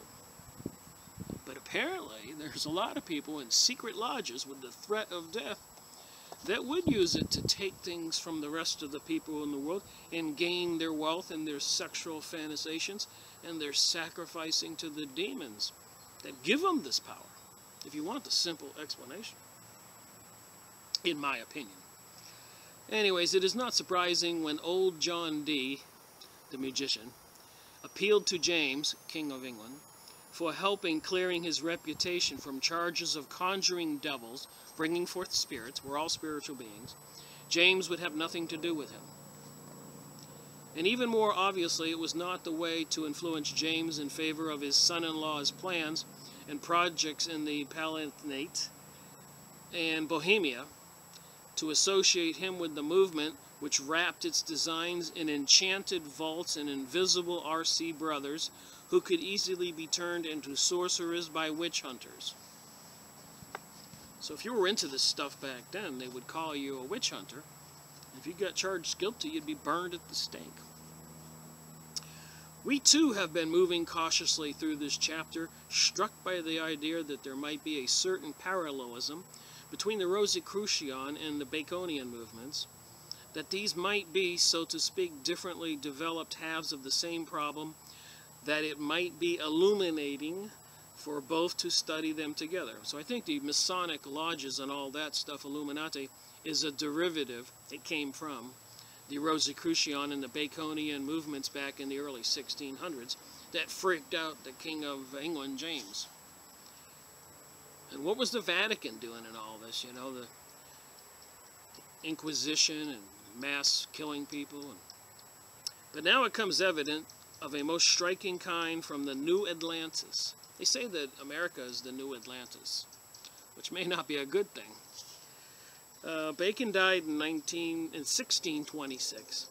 In 1627, there was published from his papers an unfinished and undated work in which he set forth his utopia, his dream of an ideal religious and scientific society. Here you go, New Age, New World Order.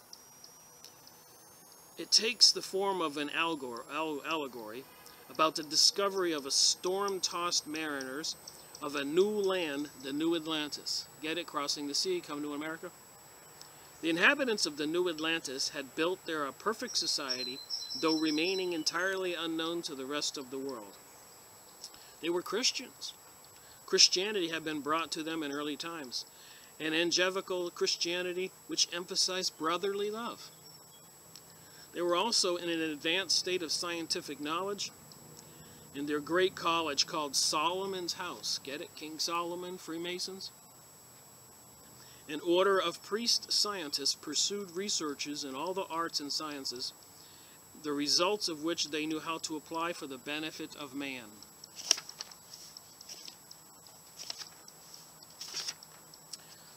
Not too far to go here. Before travelers landed, they were handed a scroll of instructions by an official from New Atlantis. This scroll was signed with the stamp of the cherubim's wings, those little angels with wings, not spread but hanging downward, and by them a cross. So it was the Rosicrucian Famers seal at the end with the motto, "Under the shadow of Jehovah's wings." Jehovah's Witnesses often appear as a characteristic emblem of other Rosicrucian literature. I was reading in Fritz Springmeier's book, The Bloodlines of the Illuminati, that a Mr. Russell, one of the Illuminati like Rothschild, Rockefeller, Kennedy's family, Morgan, Chase's, was a long way back family, changed his name to Russell when he came to Ireland, and in Germany it was a different kind of Russell. But apparently that family, illumined and initiated, was the creator of the Jehovah's Witnesses, the Watchtower. And we're going to get into that. Oh my God. The Fama, it will be remembered, lays it down as a rule for the R.C. brothers that they are to heal the sick gratis, means no charge. He wore a white turban with a small red cross on the top of his head. That was the leader of this New Atlantis. Further proof that Bacon's shipwrecked travelers had come to the land of R.C. brothers. Rosicrucians? How Christianity was brought to it, and how the house of, or college of Solomon's House, King Solomon, with staff of wise men. For that it seemed to us a condition and propriety of divine powers and beings, divine beings, to be hidden and unseen to others, yet to have others open as in a light to them. How many people these days say they're talking to some kind of divine entity, telling them all these wonderful things they should share with the world? Ye are God, they say. You can do no wrong. Aleister Crowley, the evilest man alive. Do as thou wilt. Bragged about killing so many children. He should have been locked up and thrown in prison. But then we know about all the high-level pedophilia going on in the UK that they can't investigate and arrest people because it goes to such high levels. It's a national security problem. The Franklin cover-up in the United States. It goes so high, it's a national security problem. You can't go to Chicago and actually take those people down. The evil people, mafia, if you want to call them that, are in charge.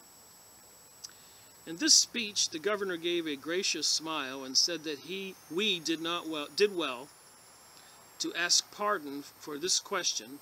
This would be the leader of the New Atlantis, because they asked a question about the unseen powers. For we now ask, for that is it imported, as if we thought this land a land of magicians that sent forth spirits in the air to all parts of the world and bring them news and intelligence from other countries. So in this new age, New Atlantis that they had discovered, apparently these beings were more advanced. and could set forth spirits to go all over the world to investigate and report back to New Atlantis, which is how they knew everything about these people. And so the people who were arriving from Germany and England wanted to know about them. That we were apt enough to think that there was somewhat supernatural in this island, but yet rather as angelic than magical. So they're trying to rationalize the whole thing. So instead of magical or demons, it's angelic. Are they really good or bad? Are they really out there? Further on, it is explained how that this was the wise men of New Atlantis, knew all that went on in the outside world, though themselves remaining invisible to it. That sounds familiar.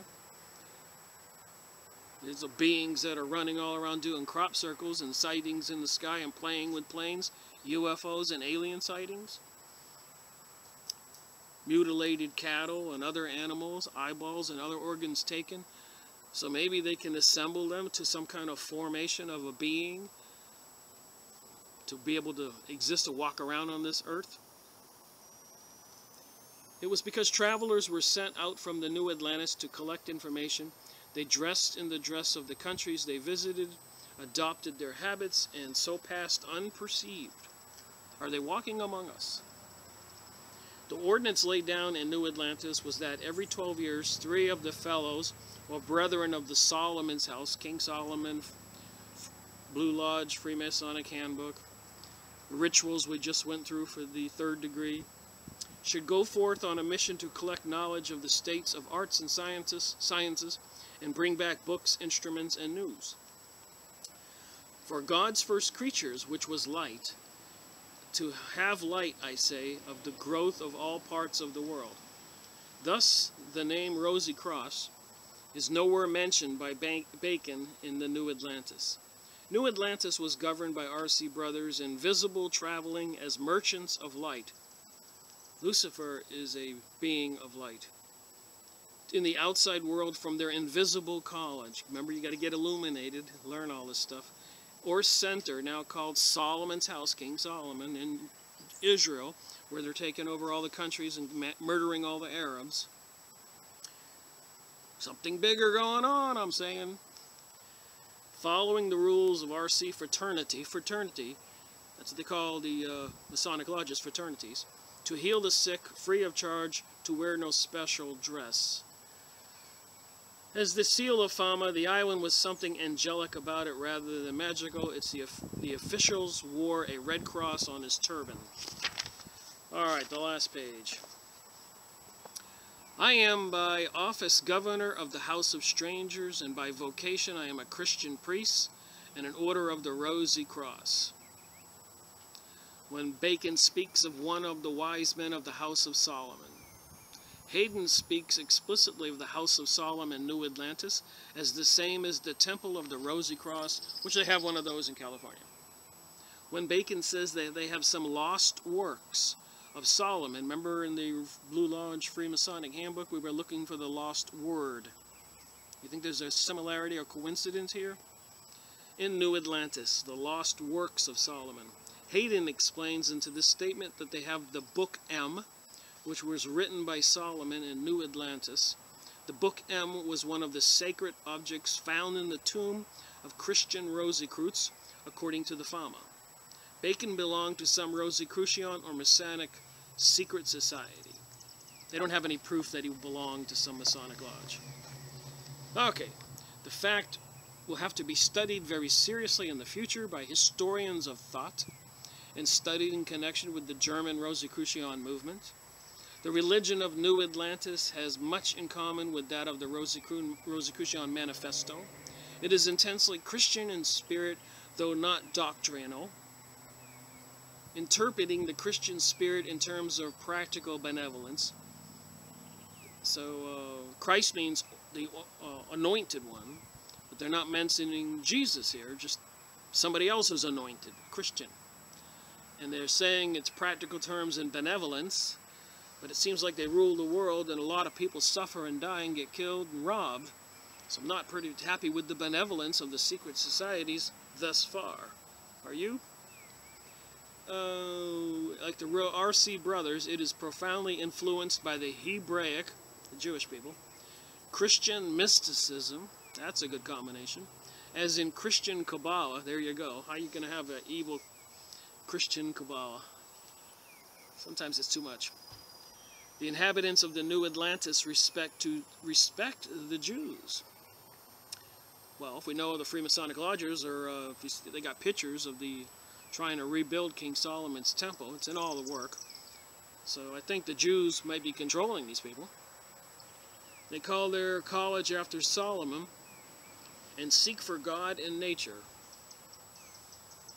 Alright, the Hermetic Kabbalah tradition has borne fruit in their great college devoted to scientific inquiry, like the black op projects of all of our governments right now, getting into mind control, different frequencies involved to make you happy or sad or kill you, or make you hear words you think that are your own, and the microchip that's coming. So I'm really happy about their scientific inquiry. Not. There is an unearthly quality in the world of New Atlantis. The inhabitants of New Atlantis would appear to have achieved the great insaturation of learning and have therefore returned to the state of Adam in paradise before the fall. You know, when the snake comes up to Eve and says, "You can eat the apple." And she says, "No, God said don't eat that one. We'll die." And the snake says, "Surely you will not die." One of the most revealing moments in New Atlantis is when travelers wonder whether they are not in the presence of divine powers and beings. That's what all these occultists and high people now think. They're communicating with beneficial demonic, well, divine beings, but I think they're demonic. The murder and mayhem is an indication of that. Sorry about that. When my neighbors walk by, I get interrupted. But you don't know that, because I can just turn the video off and turn it back on. So I'm finishing this paragraph left. One of the most revealing moments in New Atlantis is when the travelers wonder whether they are not in the presence of divine powers and beings, whether the invisibility of the brothers, whom we now know have been R.C. brothers, may not have it in something supernatural, yet rather angelic than magical. Yet the New Atlantis is poised on a knife's edge, depending for its favorable reception by the reader on whether the reader accepts the scientific influences in its almost angelic or in its diabolically inspired. Which is it, diabolical or angelic? What's going on with the New Age, New World Order? Promoting gay marriage worldwide, is that diabolic or angelic? Be honest. I think it's diabolic. Somebody is dividing the line, and people who don't want to feel guilty for their sins and the bad deeds they do would rather jump over onto the Luciferian team, so it seems. And a lot of them have been mind controlled, possibly demonic, spiritually possessed, and they don't even know it. For the latter kind of interpretation, we need only remember the horrible pacts published a few years before in Paris. So there you have it. A little bit more info on the secret mystery schools and the stuff that goes on, stuff you may not know, stuff you might want to know. So anyways, I'll get on to my couple current events, press releases, documents, to kind of mesh together the past, what's going on now, and the future, what might be. Well, now it's part of the document review. And this might be going over the top. The craziness continues in the world. Jade Helm is preparing to unleash false flag attacks. So if you've been watching my videos, and I think we can conclude that there are people behind the scenes pushing forward the New World Order. Remember, the United Nations was the second attempt to create a united world organization under the control of the communists. I know that's a cliche. People don't want to hear it. Communist. But it's true. Basically, they are the super socialists. They want the world slavery. Goes as high as the Rockefellers and Rothschilds, who are the, as Fritz Springmeier's book says, the bloodlines of the Illuminati. Whole families. DuPont, Kennedy, Russell. Look up Fritz Springmeier's book, Bloodlines of the Illuminati. Or better yet, just go on the internet, YouTube, look up Fritz Springmeier and watch him speak, his videos. And then, of course, we have William Cooper, Bill Cooper, the Secret Mystery School, his videos, David Icke, InfoWars, Alex Jones, who snuck in the Bohemian Grove, and so much more. I'm looking over to my right because a big turkey is approaching. Let's see if I can let you see it. There he is. The turkey approaches. So anyways, Jade Helm is preparing to unleash false flag attacks. We are in the middle of changing times in the world. It seems something big is looming, and it might behoove us to pay attention. Alright, here's something funny, if you have that kind of sense of humor. See the bars? We have plenty of food on the other side of these bars. So, if they do declare martial law, if they do have something disastrous happen, and electricity goes off and the supermarkets close, will the people willingly get on the buses and trains to go to the FEMA camps where they're going to have some food for you, so they say? Meanwhile, we're reminded of the Georgia USA Guidestones that they want to seriously reduce the population by about 90%. Billions have to go. Apparently, let me read this. Colleague and friend Paul Martin contacted me yesterday and told me that Jade Helm is becoming operational 30 days earlier. This means that Jade Helm will officially begin on June 15th instead of July 15th. I reminded Paul that we have the pictures and the video of Jade Helm extraction of political dissidents from March 27, 2015. Something or someone is forcing Jade Helm to officially spring into full operation much earlier than originally planned. An hour after Paul and I hung up the phone, I received a confirmation of what Paul had just told me. By the way, if you work in the Walmart in Livingston, Texas, you might want to get your resume in order. Your store will soon be taken over by the Army. There has never been anything like Jade Helm. There's the whole document. Just reading my highlighted portions. Although there are undeniable signs that Jade Helm is about the red list extractions of political dissidents, which will be followed up with martial law, there are many of us who have covered Jade Helm since the beginning, feel that there is much more to this than extractions and martial law. These suspicions will be covered in the next part of the series. This is Dave Hodges' document, 21 May 2015.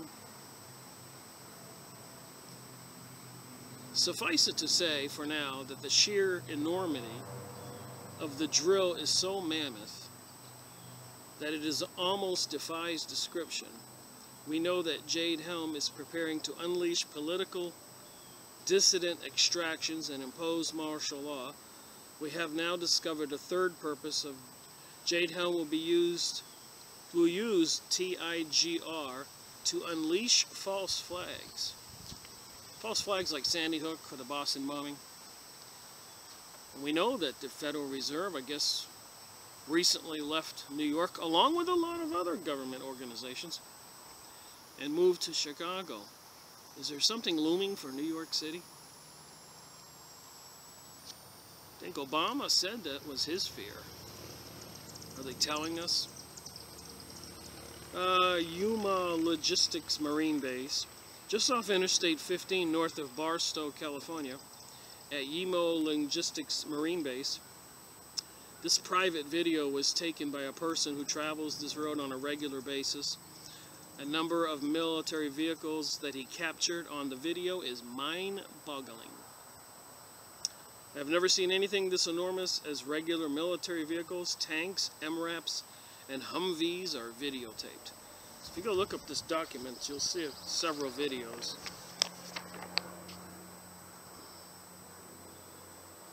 I'm not trying to be a fearmonger. I'm a little concerned with all this news, which seems to be verified. Largest military drill in the history of Fort Carson. In yesterday's version of the Colorado Springs Gazette, the newspaper, the paper quoted Fort Carson officials that upcoming exercises will involve 650 vehicles, which will roll south from Colorado Springs next week in the biggest Army convoy seen in the Pikes Peak. So, Colorado Springs is just north of Santa Fe, which is just north of Albuquerque. I've been there, went up there and stayed 6 months recently. And all that's north of all the big cities in Texas, Arizona, Southern California. 650 vehicles will roll south. Got a bug here. It will take more than 4,000 soldiers and more than 300 Stryker armored vehicles and other rigs from Fort Carson's 1st Brigade combat team. And moving on, extreme animosity has existed between the Piñon Canyon area ranchers and Fort Carson.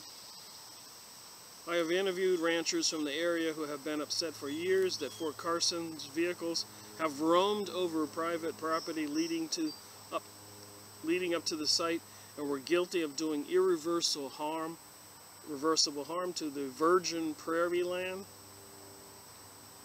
One rancher, this land is not for sale to the Army. In this document. Alright, so moving on here. Photo 2013. There's been a lot of talk of Russian and Chinese troops in Mexico and the United States secretly training and in barracks here. And here's a photo 2013 of Russian and American troops at Fort Carson, Colorado.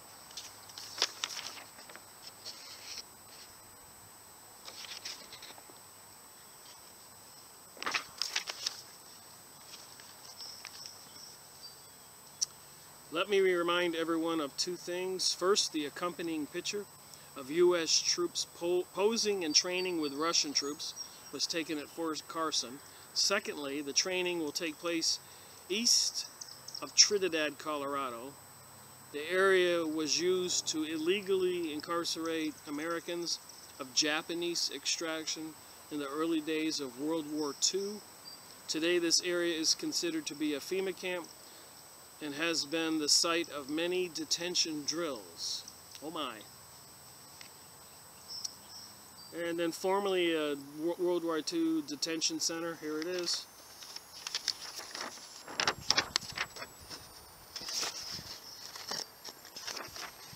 I can't see if I'm doing it right.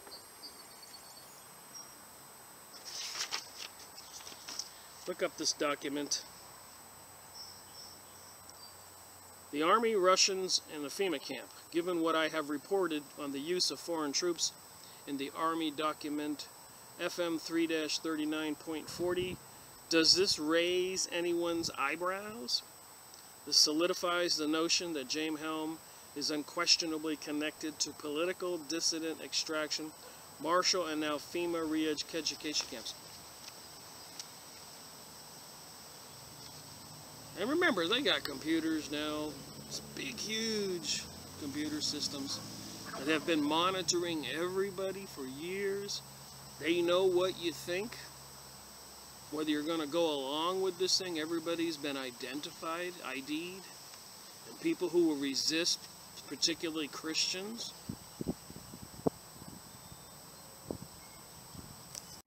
Alright, continuing on.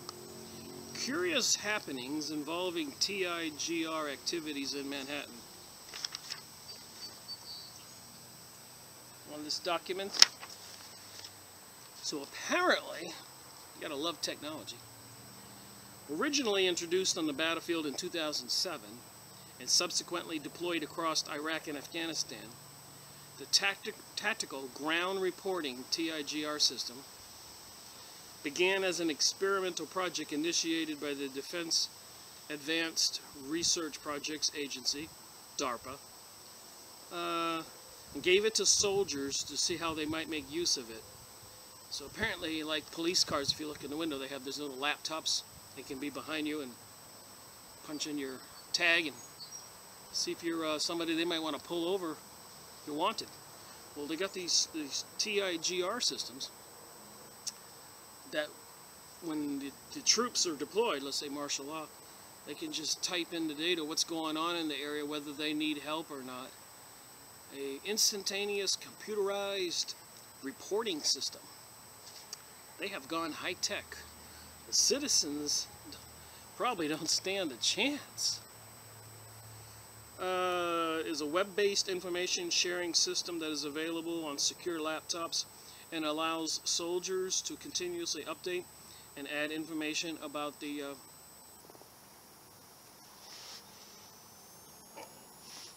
get my water.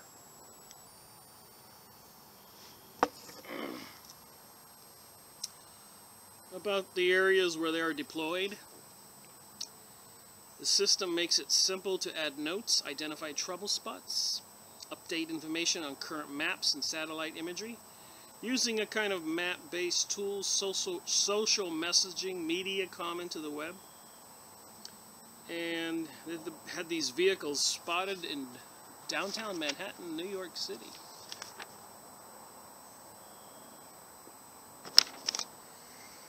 It gets a little worse. So there was a car following the 3 military trucks and had government tags. One of the people monitoring the situation went and looked in the window and took a picture of the document in the window.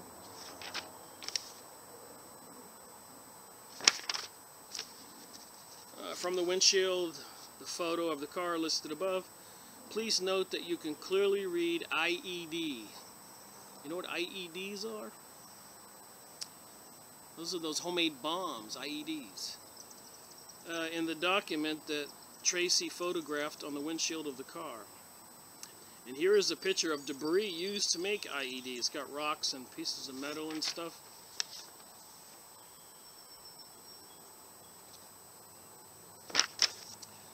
So are the government going to make some IEDs and of course blame it on the citizenry like they do in Palestine and the rest of the world, so they can go in and swoop in and start killing people? False flags. Alright, so the Tiger system, TIGR, you must be logged in as a secret user. Tiger maps must be loaded on your JCL system. SneakerNet is viewed by the JCR identifier. Select the Create tab, so you create an event. Drag the icon over the window, enter your appropriate units, select Save. So they got the instructions here. So let's talk about what other people think, citizens like me and people who are watching this video. One guy writes, "To him that overcometh by conquering the world, the flesh and the devil, will I grant to sit down with me." So he talks about the religious aspect of this, which I am in totally support of. Talk to God. Get your game in order. Understand God. These people are seriously Luciferian, promoting the New Age and the New World Order. Pete says, I thought Colorado dropped out of Jade Helm. Colorado's right in the heart of this situation, especially under that spookiness going on at the Colorado airport, where they have an underground city that they have built. And they got that horse out there front, gigantic horse with glowing red eyes on its hind legs, and the paintings inside the Colorado airport. If you haven't seen those, go look them up. Paintings inside the Colorado airport. Real spooky. Looks like World War III.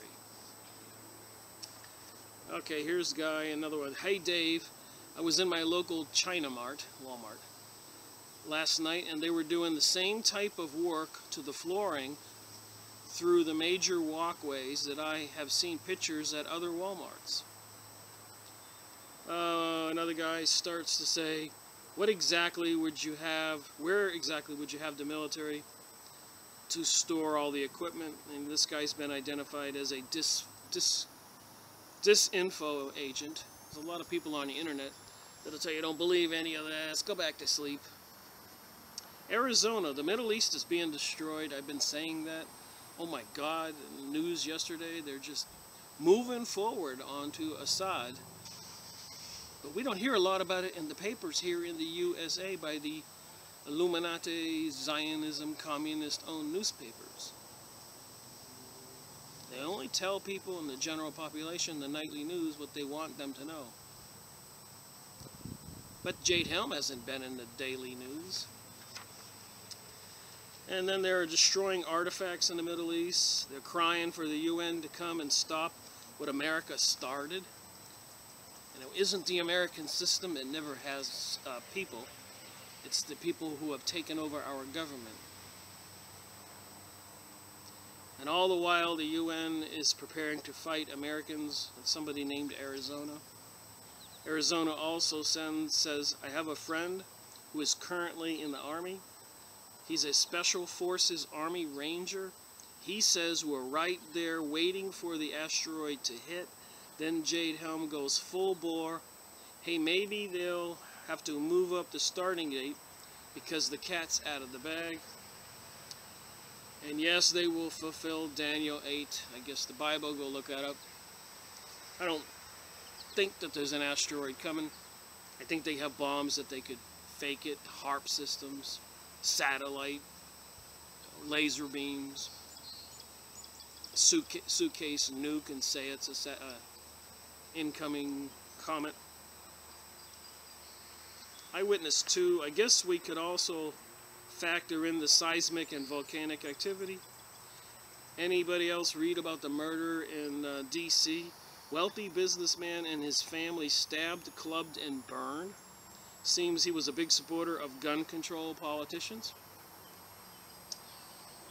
Repent says, forget the other possible scenarios behind Illuminati Steer 6. The economic collapse that is soon to be here. But you say nothing about that truth too. And then false flags steer around, blue beam anything they want, since the United Nations New World Order will be in full illegal control. So another person, blue beam by the way, is apparently they have perfected a hologram system they can use from satellites. And one of the stories is they're going to show the faces of God in the sky. In America it'll be Jesus, in China it might be Buddha, etc. And people will hear the voices and they will think it's a second coming or something. Project Bluebeam, look it up. Kenny says, Dave, I live in Manhattan. I want to get involved. Is there anything I can do to help us? Most people, what they can do is to look into this, and if they're convinced or they want to discuss it with their friends. But most people will push you away and they won't want to talk about anything, which is called normalcy bias, by the way. They don't want to think about something so insane. Their brain won't allow it. But they will believe it when they see the nuclear bomb or giant Jesus face in the sky or whatever. The nightly news showing a comet hitting New York City. Maybe it's just a bomb. Fort Carson has always had exercises and other info guide, they say here. Wide tracker. To see me, you must bring me your cares and show me your heart of trust. So another person saying, believe in God, talk to God, which I advocate. We poor humans are victims of this whole nastiness. Malachi 4-1, Behold, the day cometh, and shall burn like an oven, and all proud ye, and all that do wickedly shall be stubble, etc. T for 1, to respond to a question from a reader yesterday about how to evade identification by heat-seeking optics. This has been a concern of mine. They've got night vision and heat-seeking optics. You can't hide. But yes, it can be done. The guy I know recently retired from the Army. He told me once about how he and his buddies were playing war games in the woods, and he found that if he used a mylar heat-insulating blanket and hid in the woods, the heat-seeking optics could not find him. Good to know. Philip, well, Davy, if they shredded the Constitution, raiding houses, etc., in search of those two boys who probably did not pull off the Boston Marathon bombing, very clear CCTV video shows the actual perpetrators, and earlier such photos placed them at other events. What do you think they have in mind after pulling off a series of IDE events which will make the government's Boston crime pale in comparison? Out of sight 62, Dave, we are moving Jade Helm message forward. Got into a great debate with some of our home friends in Wisconsin who were oblivious to Jade Helm. Needless to say now, they now know what's going on. Stay free. So there was that document. I got a couple more that are just too absurd I wanted to mention. To kind of tell you the type of people we have running our government against the citizens. 2 CIA agents arrested by Minuteman while crossing Mexican border with 1,300 pounds of cocaine. Look this stuff up, don't believe me.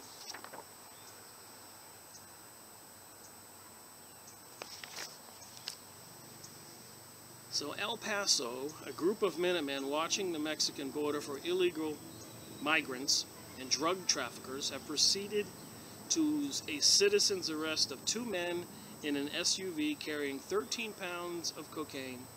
The volunteers were completely astonished when the 2 arrestees pull out CIA ID cards and explain they were actually carrying the drug as part of their duties, and that the cargo belonged to the Central Intelligence Agency.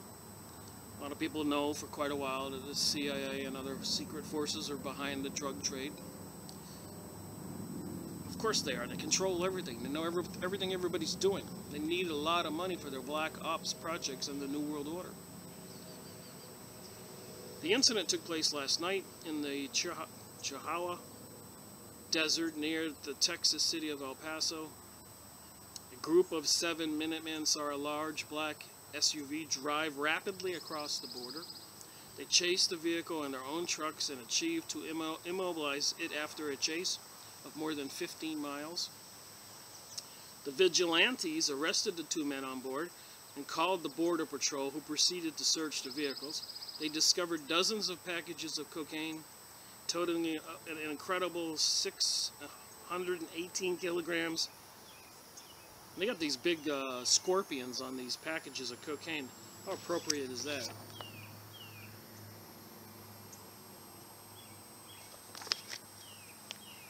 The search of the vehicle revealed 36 packages of cocaine, all marked with the symbol of the Sinaloa cartel, represented a black scorpion. The 2 men claimed to be CIA operatives based in Mexico, and explained that the drug was actually part of an operations of the agency. They presented identification cards that seemed to validate their claim, but the CIA spokesman, Dean Boyd, has officially denied any link between the organization and the 2 men.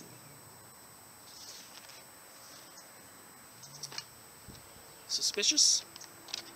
What if they didn't get caught? Where would all that cocaine wind up? And these guys got CIA ID. Then you got breaking video confirmation. U.S. was running weapons through Benghazi to Syria. Most people know that. They don't believe the government story. Breaking news on May 18th, the other day. When the U.S. ambassador to Libya and 3 others were killed in the terrorist attack on the compound in Benghazi, the Obama administration was running weapons through Benghazi to Syria. So let's be clear, this didn't start with Obama. 9/11 was even before then. So 6 years Obama, 8 years of Bush, 14 plus years. They have been causing turmoil and murder and chaos and anarchy in the Middle East. When they went into Iraq, a lot of special forces made beelines to the museums to get the artifacts, what was written on them. A lot of this seems to have occultic, secret mystery schools, witchcraft, occultism, behind the scenes stuff that the everyday citizen would laugh and say you're crazy. The New World Order, the Anunnaki, the Planet X they say that's coming. All kinds of crazy psychological things that people better wrap their head around and think about and look into. Apparently there's more truth here than we want to know. The attack occurred by no coincidence on September 11th. So the Benghazi attack was 9/11, September 11th, 2012. Fox News reported that the U.S. was sending guns to Bainis, or Bourji Islam, Syria, before the Benghazi terror attacks. We know that they were supplying weapons to the so-called Al-Qaeda, ISIS, people that they recruit up there to keep the fighting going, false flags, deception, propaganda. U.S. intelligence agencies were fully aware that weapons were moving from the terrorist stronghold in Libya to Syria before the attack that killed the 4 Americans. September 16th, DIA memo copied to the National Security Council, CIA, and others concluded that Benghazi attack was planned at least 10 or more days in advance. Memo also tied the attack to 9/11. No discussion by a demonstration or anti-Mohammed video. U.S. officials were aware that weapons were being shipped to Syria, to the port of Benghazi. They need to take Syria down, and then they want to move on to Iran. And they don't want the USA people paying attention, which could be a large part of the Jade Helm, but maybe too many people in the U.S. are becoming more alert, which means they have to cause chaos and anarchy in the USA and eliminate all the people in the know, which is usually what they do during a revolution. They always purge the people who are awake, intelligent, know what's going on.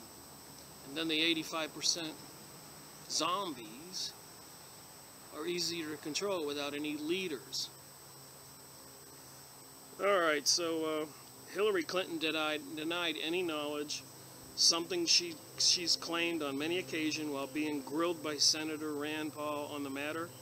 From the transcript, Senator Rand Paul, my question is the U.S. involved in any procuring of weapons, transfer of weapons, buying, selling, anyhow transferring weapons to Turkey out of Libya? Hillary Clinton says, to Turkey? I'll have to take that question for the record. Nobody's ever raised that with me. Remember, she's Secretary of State or something? So it goes on to show that there's a lot of liars going on. You got some comments here. This shows that she lied from the start, that she can't be trusted to clean the White House toilets, much less than run the country. And I feel that way about the Bush family. Any of these politicians that are up there are in the bought and paid for type of things.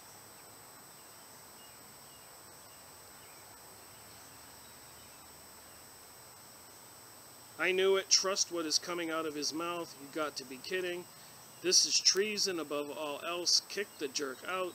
Other Christian people are dying because of him. Enough. Well, Barbara Kelly, first we need a Congress that is not scared of their own shadow and too chicken to do anything.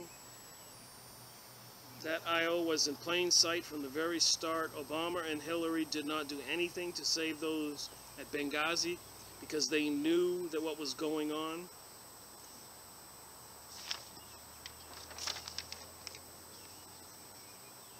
And then, of course, we all remember when Hillary Clinton blows up. What does it matter now when the people talked about how the guy got killed?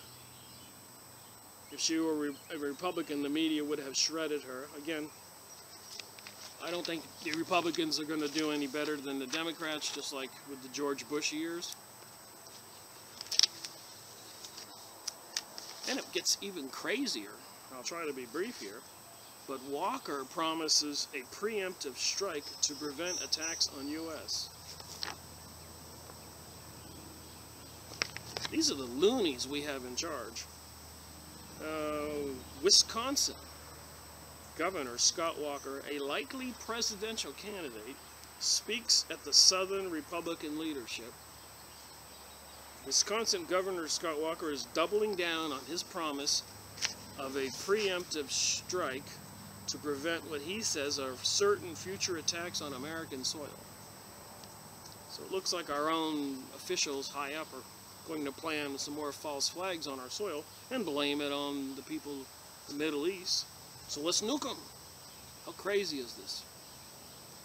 As he prepares for the likely 2016 presidential run, Walker told a multi-state Republican gathering in Oklahoma on Thursday that he's convinced radical Islamic terrorists are planning to attack the USA.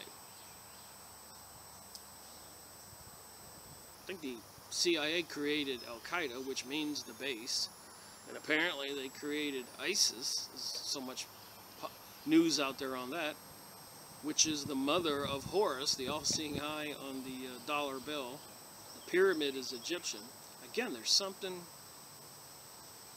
more sinister going on with this new world order, new age, one world religion, microchipping everybody, as prophesied in the Bible and many other places and people and prophets. Something much larger going on out of the secret mystery schools, the higher-ups and all the Masonic lodges, Illuminati, Rosicrucians, Zionism that we've talked about. How did the Zionists get into a foothold into Palestine? Not called Israel then, in 1946, but back in World War I, in 1916-15, Rothschild made a deal with the UK called the Balfour Agreement, that if the Rothschilds' money would help England, the UK, in the war with Germany, then they expected the UK to assist them with the League of Nations to get annex the land in Palestine for the new state of Israel. There are books published 100 years ago on this subject. The plan was written. It's no mystery. We've looked at those books in my videos. I have those books. Albert Pike wrote in 1880-something to a friend in Europe that 3 world wars would be needed to bring about the New World Order. The Pope talks about a New World Order. George Bush talks about a New World Order. Well, anyways, the League of Nations failed to come under the control of these Zionist, Rothschilds, Rockefeller people, banksters, occultists, high-level Masonic people, secret mystery schools, secret societies. So they canceled the League of Nations. Then they had World War II because World War I didn't get the job done. And they formed the United Nations, which in its constitution says all the leaderships have to be communist. And they're running a program called Agenda 21 in the United States. And the gay marriage laws and art debate is being pushed forward as an abrasion to Christianity, which it's working. It's causing the divide and conquer mentality. Jade Helm, will they be extracting Christians? Seems likely. And we got Scott Walker here. As a governor, Walker has no access to intelligence briefings like those available to President Barack Obama and certain congressional leaders. These sentiments aren't new for Walker, but he is speaking in a more hawkish terms after his recent visit to Israel. So this guy's got aspirations of being a world leader president, and he's promising to preemptive strikes on Iran, probably.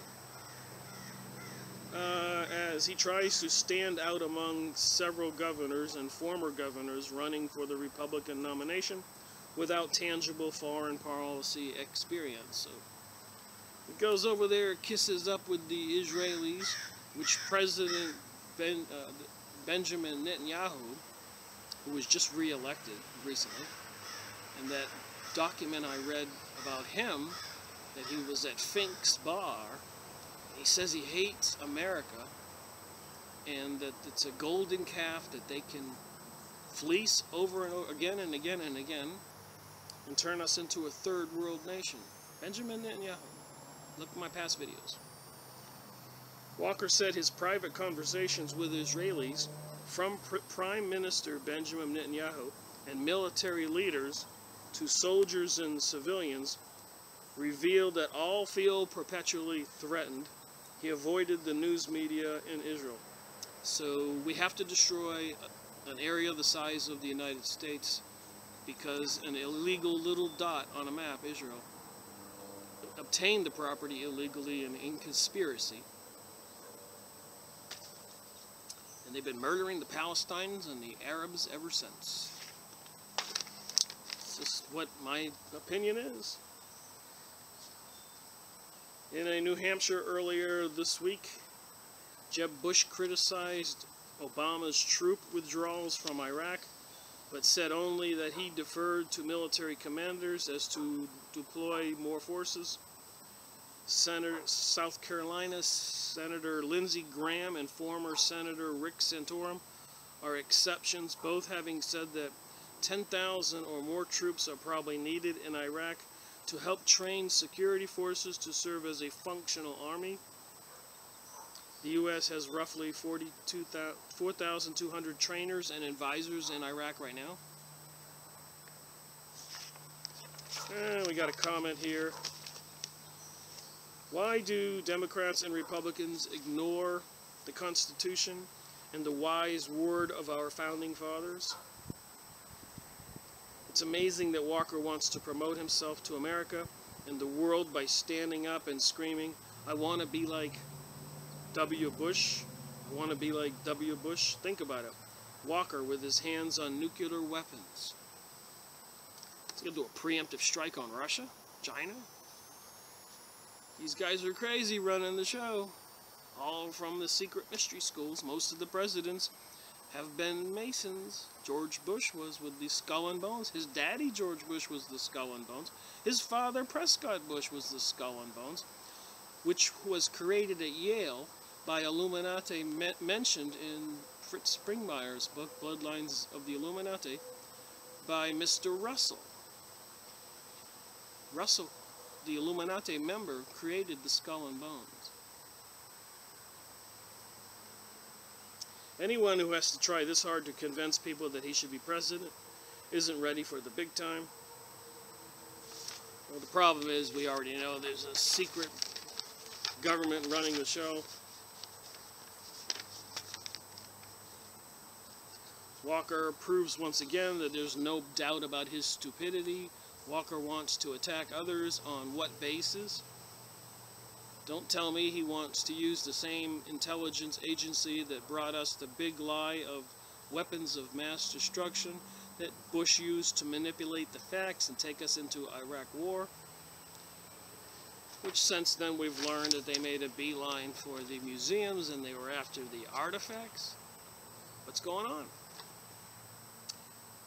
Alright, one more. Warning of impending disaster to befall America. True news with Anne Graham Lotz.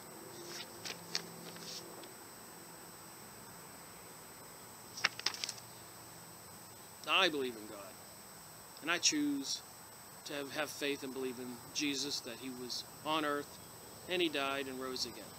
We're all spiritual beings in biological bodies. Most people, most religions believe that. So it's not hard for me to believe that this other side of the interdimensional beings, where Jesus' spirit came from, is probably where my spirit and your spirit came from.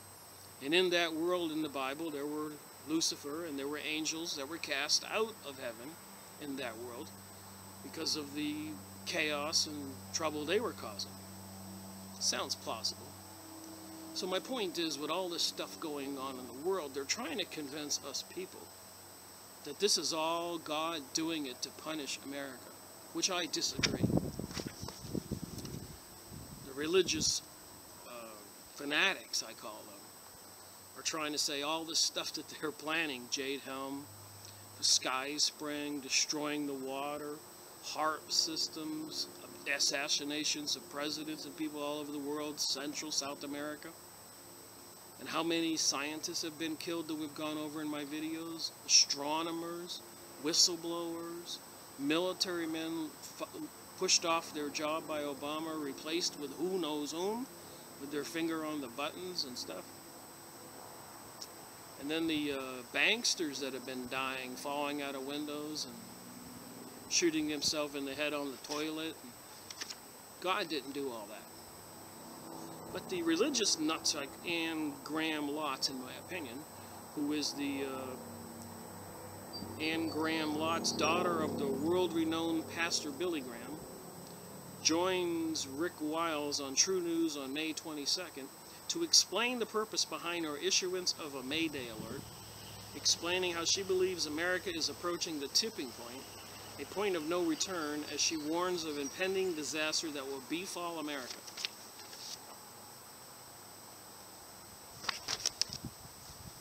I don't think God did 9/11. I don't think God overthrew the president in the Ukraine. These Illuminati, high-level Masonic people, Zionism, banksters, these evil forces all over the world, behind the scenes, trying to bring around a new world order, a new age. It's a higher level of spirituality that people need to wrap their head around, and there's an evil portion of it that's taken over. And they're trying to make us think that we're bad people, and God is going to do all this to punish us when they're the ones doing it. My opinion. This True News appearance of Graham Lotz follows a warning she gave last week on her website that God will soon unleash his judgment upon America, where she indicates her belief that the biblical signs are all around us. What does it say in the Bible? No man shall know the day or the hour. So how does she think she knows? Happening now, when we should pass that tipping point, God's judgment upon America is going to be ugly. I would again say these communism, high-level Masonic leaders, Illuminati banksters, politicians, all bought and paid for. Most of your political presidents were made high-level Masons. The symbols are on federal buildings, on the U.S. dollar, on the corporations. The Zionism over there, the backdoor deals with the Rothschilds and Rockefellers and Chases and Morgans, and fixing the interest rates, manipulating the gold, crashing the market in 2008, and about 10 other times prior to that, where they raped the citizens who have worked hard all their lives to gather some savings and assets, and it all comes crumbling down intentionally by these people running the governments and the banks and the stock markets. And if they want something and somebody won't give it to them, those people usually wind up dead. It wasn't God that did it. So anyways,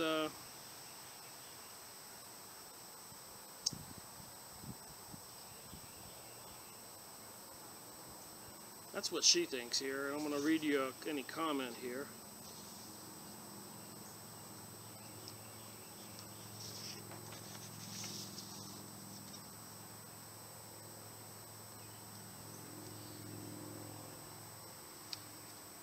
So I wrote a comment here. Well, here's one. Kate Fredrickson.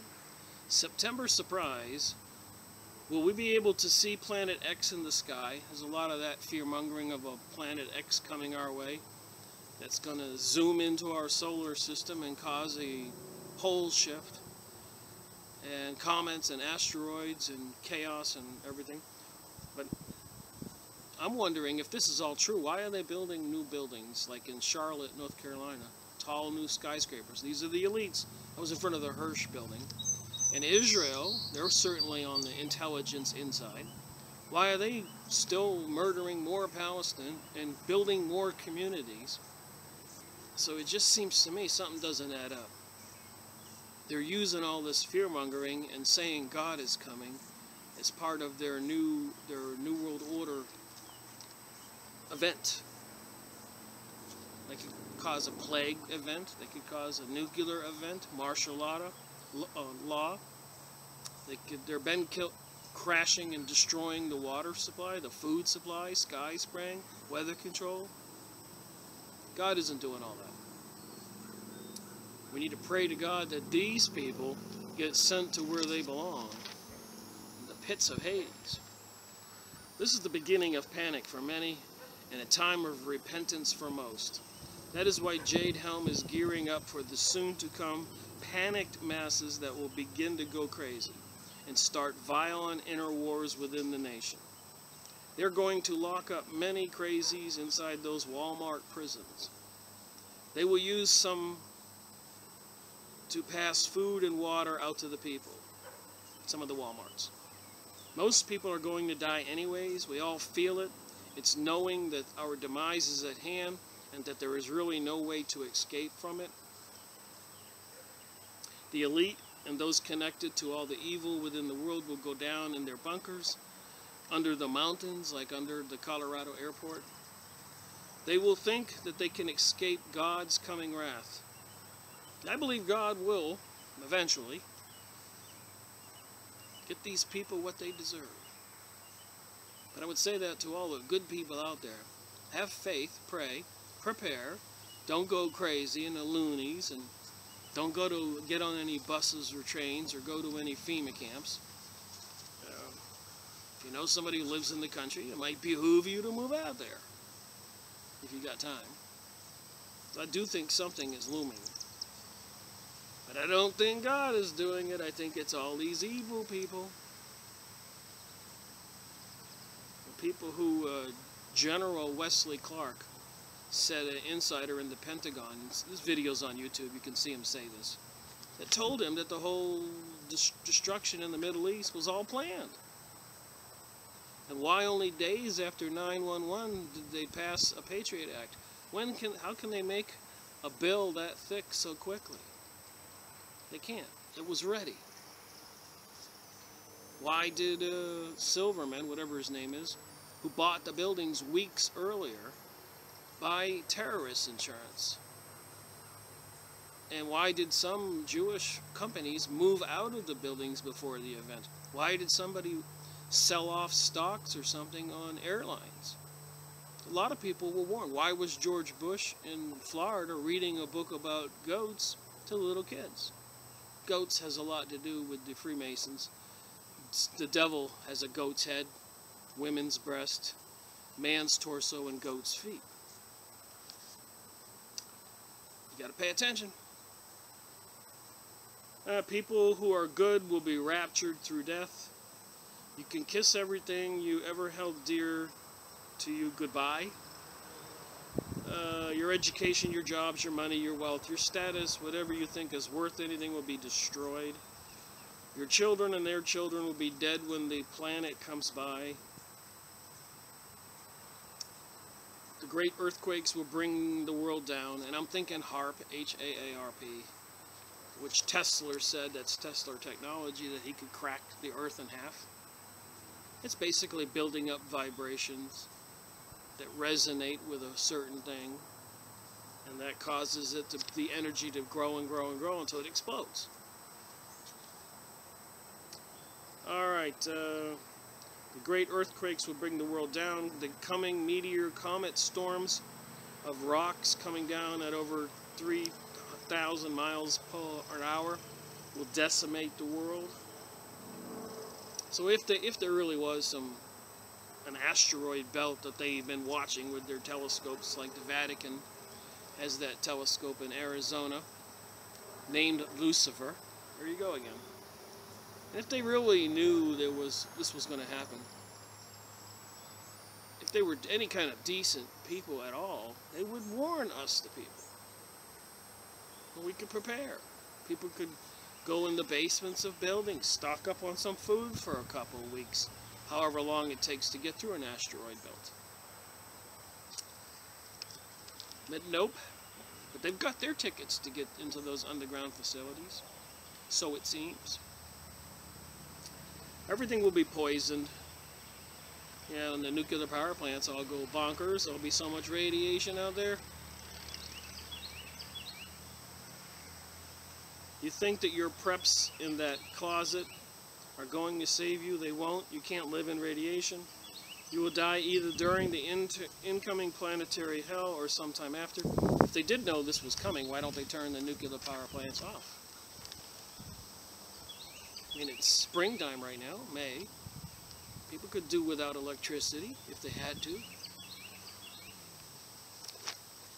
They did it before electricity was invented for thousands of years. Candles, batteries. If push come to shove, we all could do quite nicely and survive, if this was going on. Alright, so the worst will be seeing your children dead from radiation poisoning, or being killed from someone or something or someone else. The tsunamis will be incredible and kill off many along the coast. There will be nowhere to run and nowhere to hide. And here's another fearmonger saying America is the daughter of Babylon and will be completely destroyed by God's judgment as he uses Russia and China for that purpose. And Godzilla here says, while I'm not up to date on scripture, there is certainly a smell of something ugly coming this way. There are so many warnings from so many different places and angels. It's hard to ignore. All one can do is prepare for the worst and hope for the best. And I put my faith in God and Jesus. Like I say, that's how I grew up. I grew up Catholic. I never had an argument with faith and believe in God. And since I've been studying everything, and I'm finding out these evil people even say that they worship Lucifer and do satanic rituals, so it just reinforces I'm not joining their team, the Luciferian satanic team. Thank you for watching my videos, and let's, hope these people are wrong, but let's be wise and look into what's going on. If you have any comments, leave a comment. If you like my video, give me a thumbs up. I didn't really want to make 10 videos. This is number 9 on the Blue Lodge Handbook. But now that we're at number 9, it seems like, what is it going to take to get people to be aware of the secret governments behind the governments who do not have our well-being at heart?